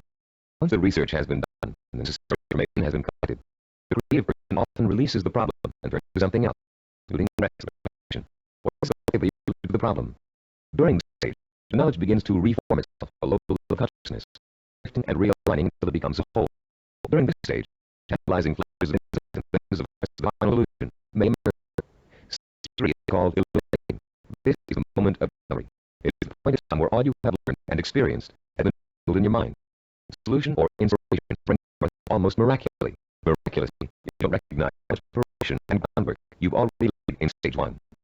Often this stage is accompanied by an overwhelming feeling of certainty. Yes, this is the piece of art I want to create. Or yes, this is the prototype I want to explore. Stage 4 is called verification or revision. This stage takes place again on a conscious level. The details of an experimental process, if you are a scientist, must be worked out. If you're an artist, time for this picture will be painted in watercolor or oil. It involves visible work and rational thinking. It involves drawing from your base knowledge and fundamental skills to make work informed the vision of your insight. As you can tell, the knowledge and skills you acquire are the tools for the creative process. The parallel to the simple approach to learning here, the process of creativity should also help the rest of the misconception of disciplined people are not creative. That discipline involves being married to the systems, the illusion of human creativity. On the contrary, creativity is the byproduct of a disciplined, well-informed mind. A mind that is using a storehouse of knowledge to solve problems and achieve goals. The more you learn, the more creative you can become. If your heart is set on becoming a professional musician, you can hardly be expected to know how to compose a symphony until you become an expert in reading music and have studied music history. If you want to become a surgeon, you can't expect to learn your new technique of heart surgery until you've thoroughly mastered all the existing techniques. If you want to start a business, you must first study how the business is run, and then make your own opinion about how your company will work. If the realization of your vision is a mastery of new knowledge and skills, I hope that learning will not be a stone, rather than a barrier to the creative realization of your goals. In our next and last session, we'll learn how to develop the twin pillars of the Untitled Chapter, persistence and perseverance. And you'll be well equipped to begin your long and fruitful journey towards the goal you've chosen your most important ambition. I'd like to begin this session with two stories that illustrate the value of persistence and perseverance in your life endeavors. The first story is about mountain climbing. After successfully scaling 14,000 foot Mount Rainier, one of the highest mountains and most difficult climbs in the United States, Don was interviewed about the experience by a local reporter. What did you do? The reporter wanted to know. How did you keep going for 14,000 feet and not finish? For a moment before, then he spoke slowly, trying to get the reporter to understand the mental process that led him to the peak of that mountain. 1 month before the climb, I created a vision of myself at the top of the mountain. That vision was so real that I could feel the cold wind blowing in my face, and the spectacular mountains and valleys all around me. I saw and felt this vision 100 times a day. It inspired me. It motivated me. It kindled my determination to see the climb through to the end. During the climb itself, he continued, I drew upon my vision for inspiration.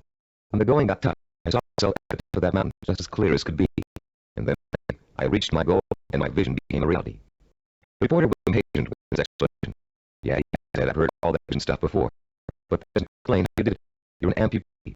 How did a one-legged man climb a 14,000-foot mountain? Don Bennett looked the reporter straight in the eye and said quietly, one hop at a time.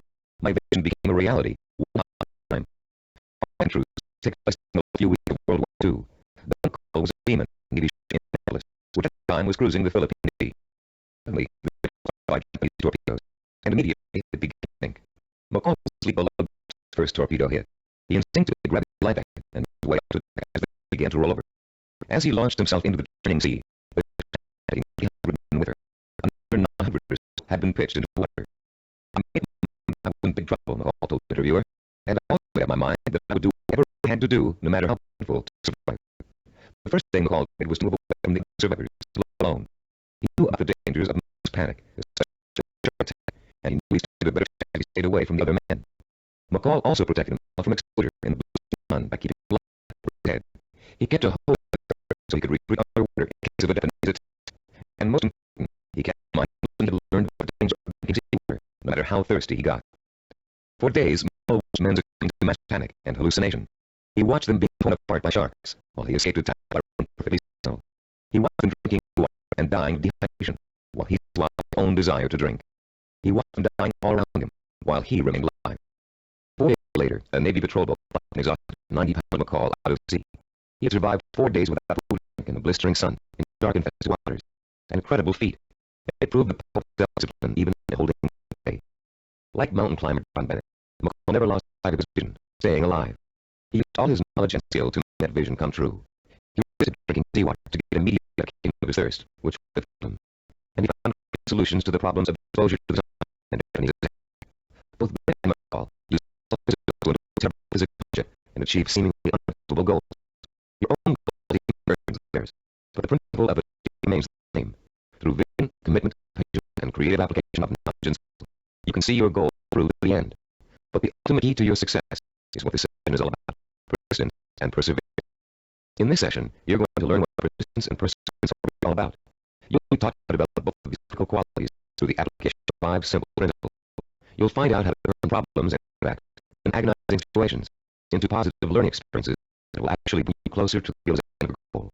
And you'll understand the value of never giving up, no matter how tough the journey is or how endless it seems. First, you'll define the word perseverance. Is the difference between the two? Yes, a subtle one. Persistence means never giving up. Perseverance means persisting in spite of hardships, opposition, and setbacks.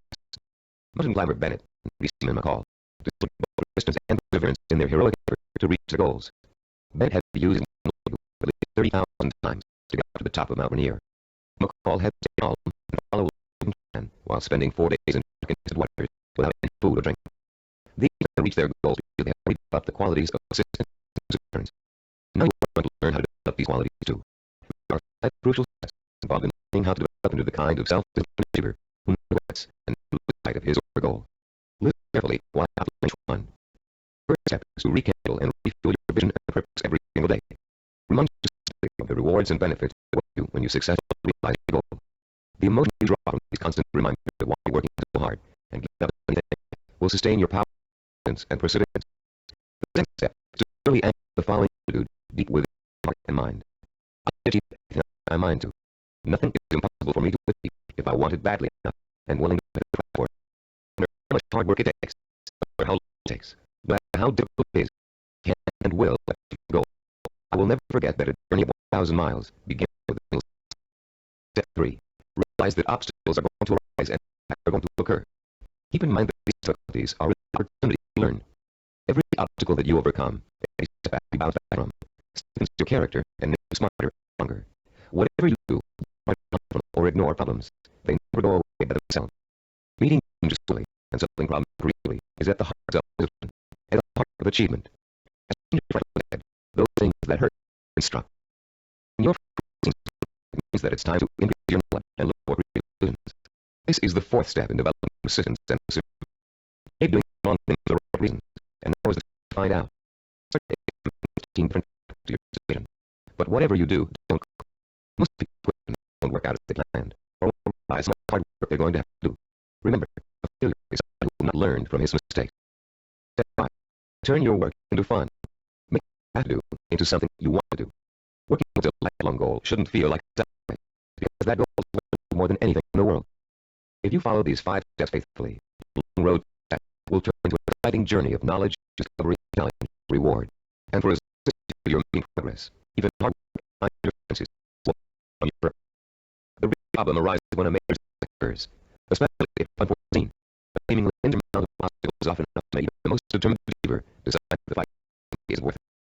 Setbacks keep you up just at the point when it should not. How can you deal successfully with setbacks? How can you learn not to be like a failure when it suddenly seems that all your hard work may have been for nothing? There are 5 ways to turn every setback you encounter into a learning experience, one that will leave you stronger and more determined than ever to keep working toward your goal. Listen carefully while I outline each one in turn. First, never try to ignore a problem or handicap. Deal with your problems directly. Don't avoid them or try to hide them. If you want to start a business but can't find people to back you up financially, that can give you the right to plunge into your pocket with no capital and ideas for spending money. If you become a doctor but have a degree in medical school, it won't help to start applying schools you know can't get into. When you have a problem, study it from all angles and try to determine the best way to proceed. Which brings to our second point. Don't blame other people for your setbacks, and don't buck up to bad luck. Make your own luck in this life, and you have to solve your own problems. Learn to tackle them head on, be as realistic as possible, and as level-headed as possible. Make sure you can provide a deal of help in a bad situation. Try acting as if you are your own mentor. What would you do in the situation? Or what have you already done to overcome an obstacle similar to yours? Third, continue to strengthen your qualities of self-discipline. That's because of weaknesses in certain areas. Try to turn those weaknesses to strength. Be your own severe critic without your own worst enemy. Don't tell yourself, I failed. Tell yourself, I slipped. I'm going to pick myself up. Almost every setback, there's a seed of opportunity, a silver lining, if you will. You find yourself taking a different path to achieving your goal you first imagined. Don't get there just the same. Take a new path and see where it leads you. Following this philosophy will take the same amount of setbacks. It is a good antidote to and it's a healthier way to a better vision than deciding to give up. Always remember that the problem or how it seems is always a solution. A problem is only a problem you think you can solve. If you take the attitude every problem has a solution and you approach the problem with an open and free mind, you'll find that solution. Young women named Eleanor who and to overcome the setbacks that make anybody want to.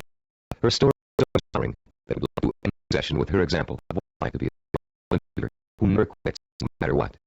At 26, Carol had a degree in marketing, a good job as a marketing assistant. Now she moved up in the company she worked for. As soon as there was an opening for a higher position, Carol had diabetes, diagnosed when she was 12, but always been able to get under control insulin shots, and always lived a perfect, normal, healthy life. In Carol's 26th year, she began having trouble with her eyes.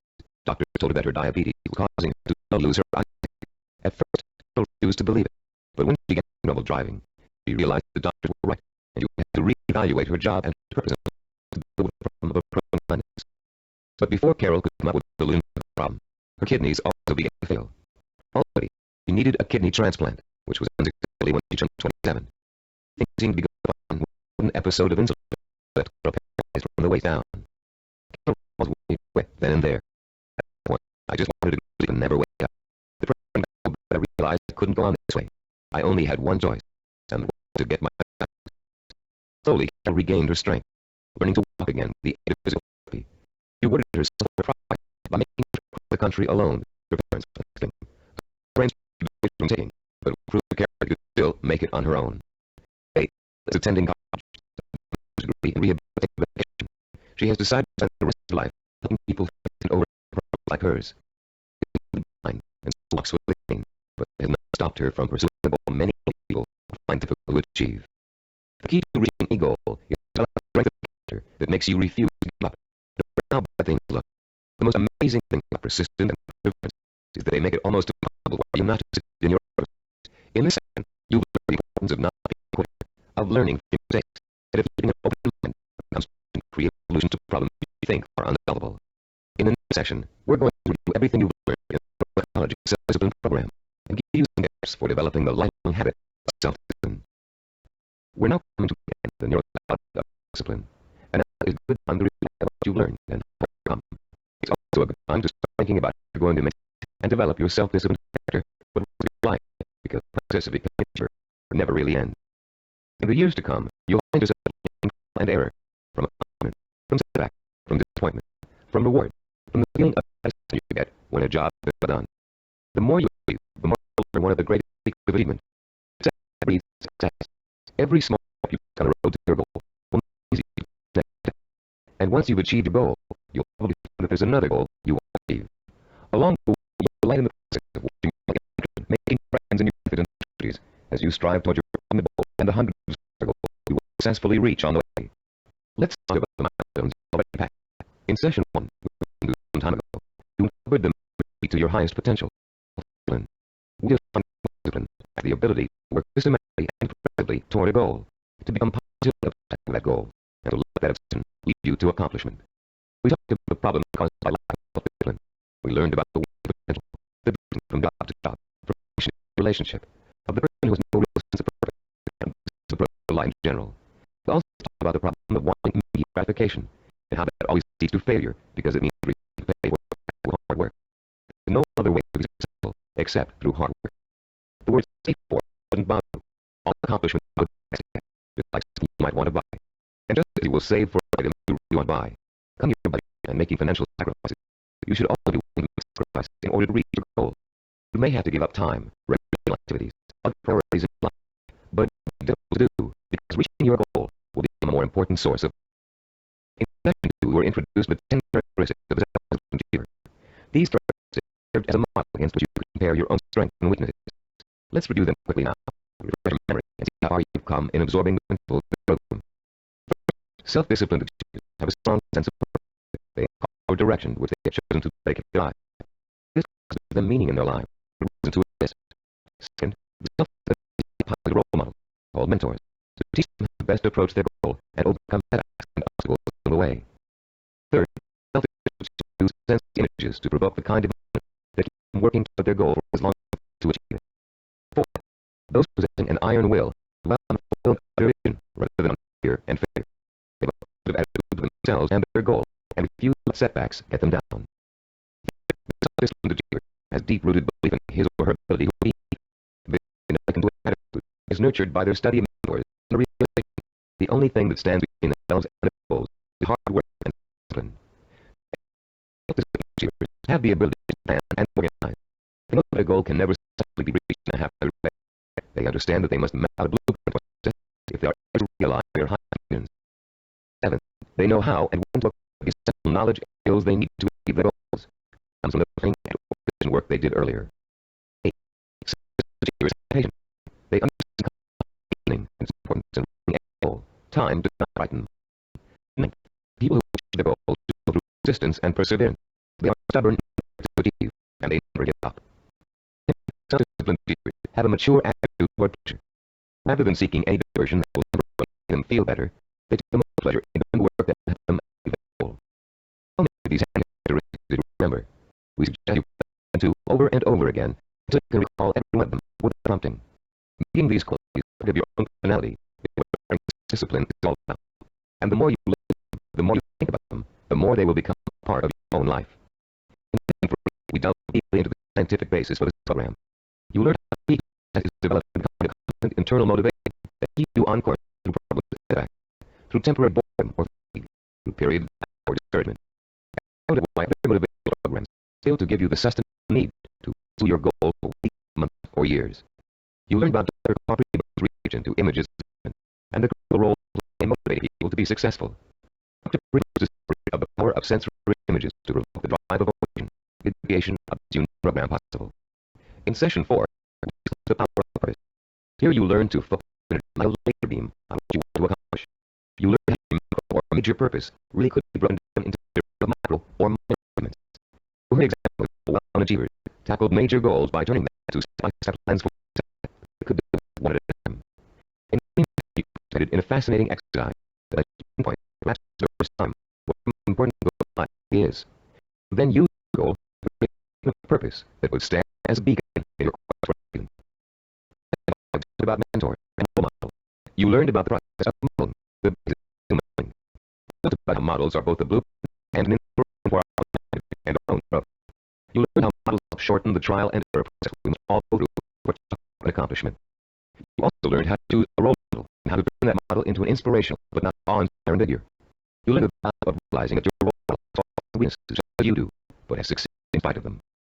In session 6, you learned the purpose to images that fuel your determination and ambition, and learn how to daily reinforce your mental images of achievement to make them a part of your mind.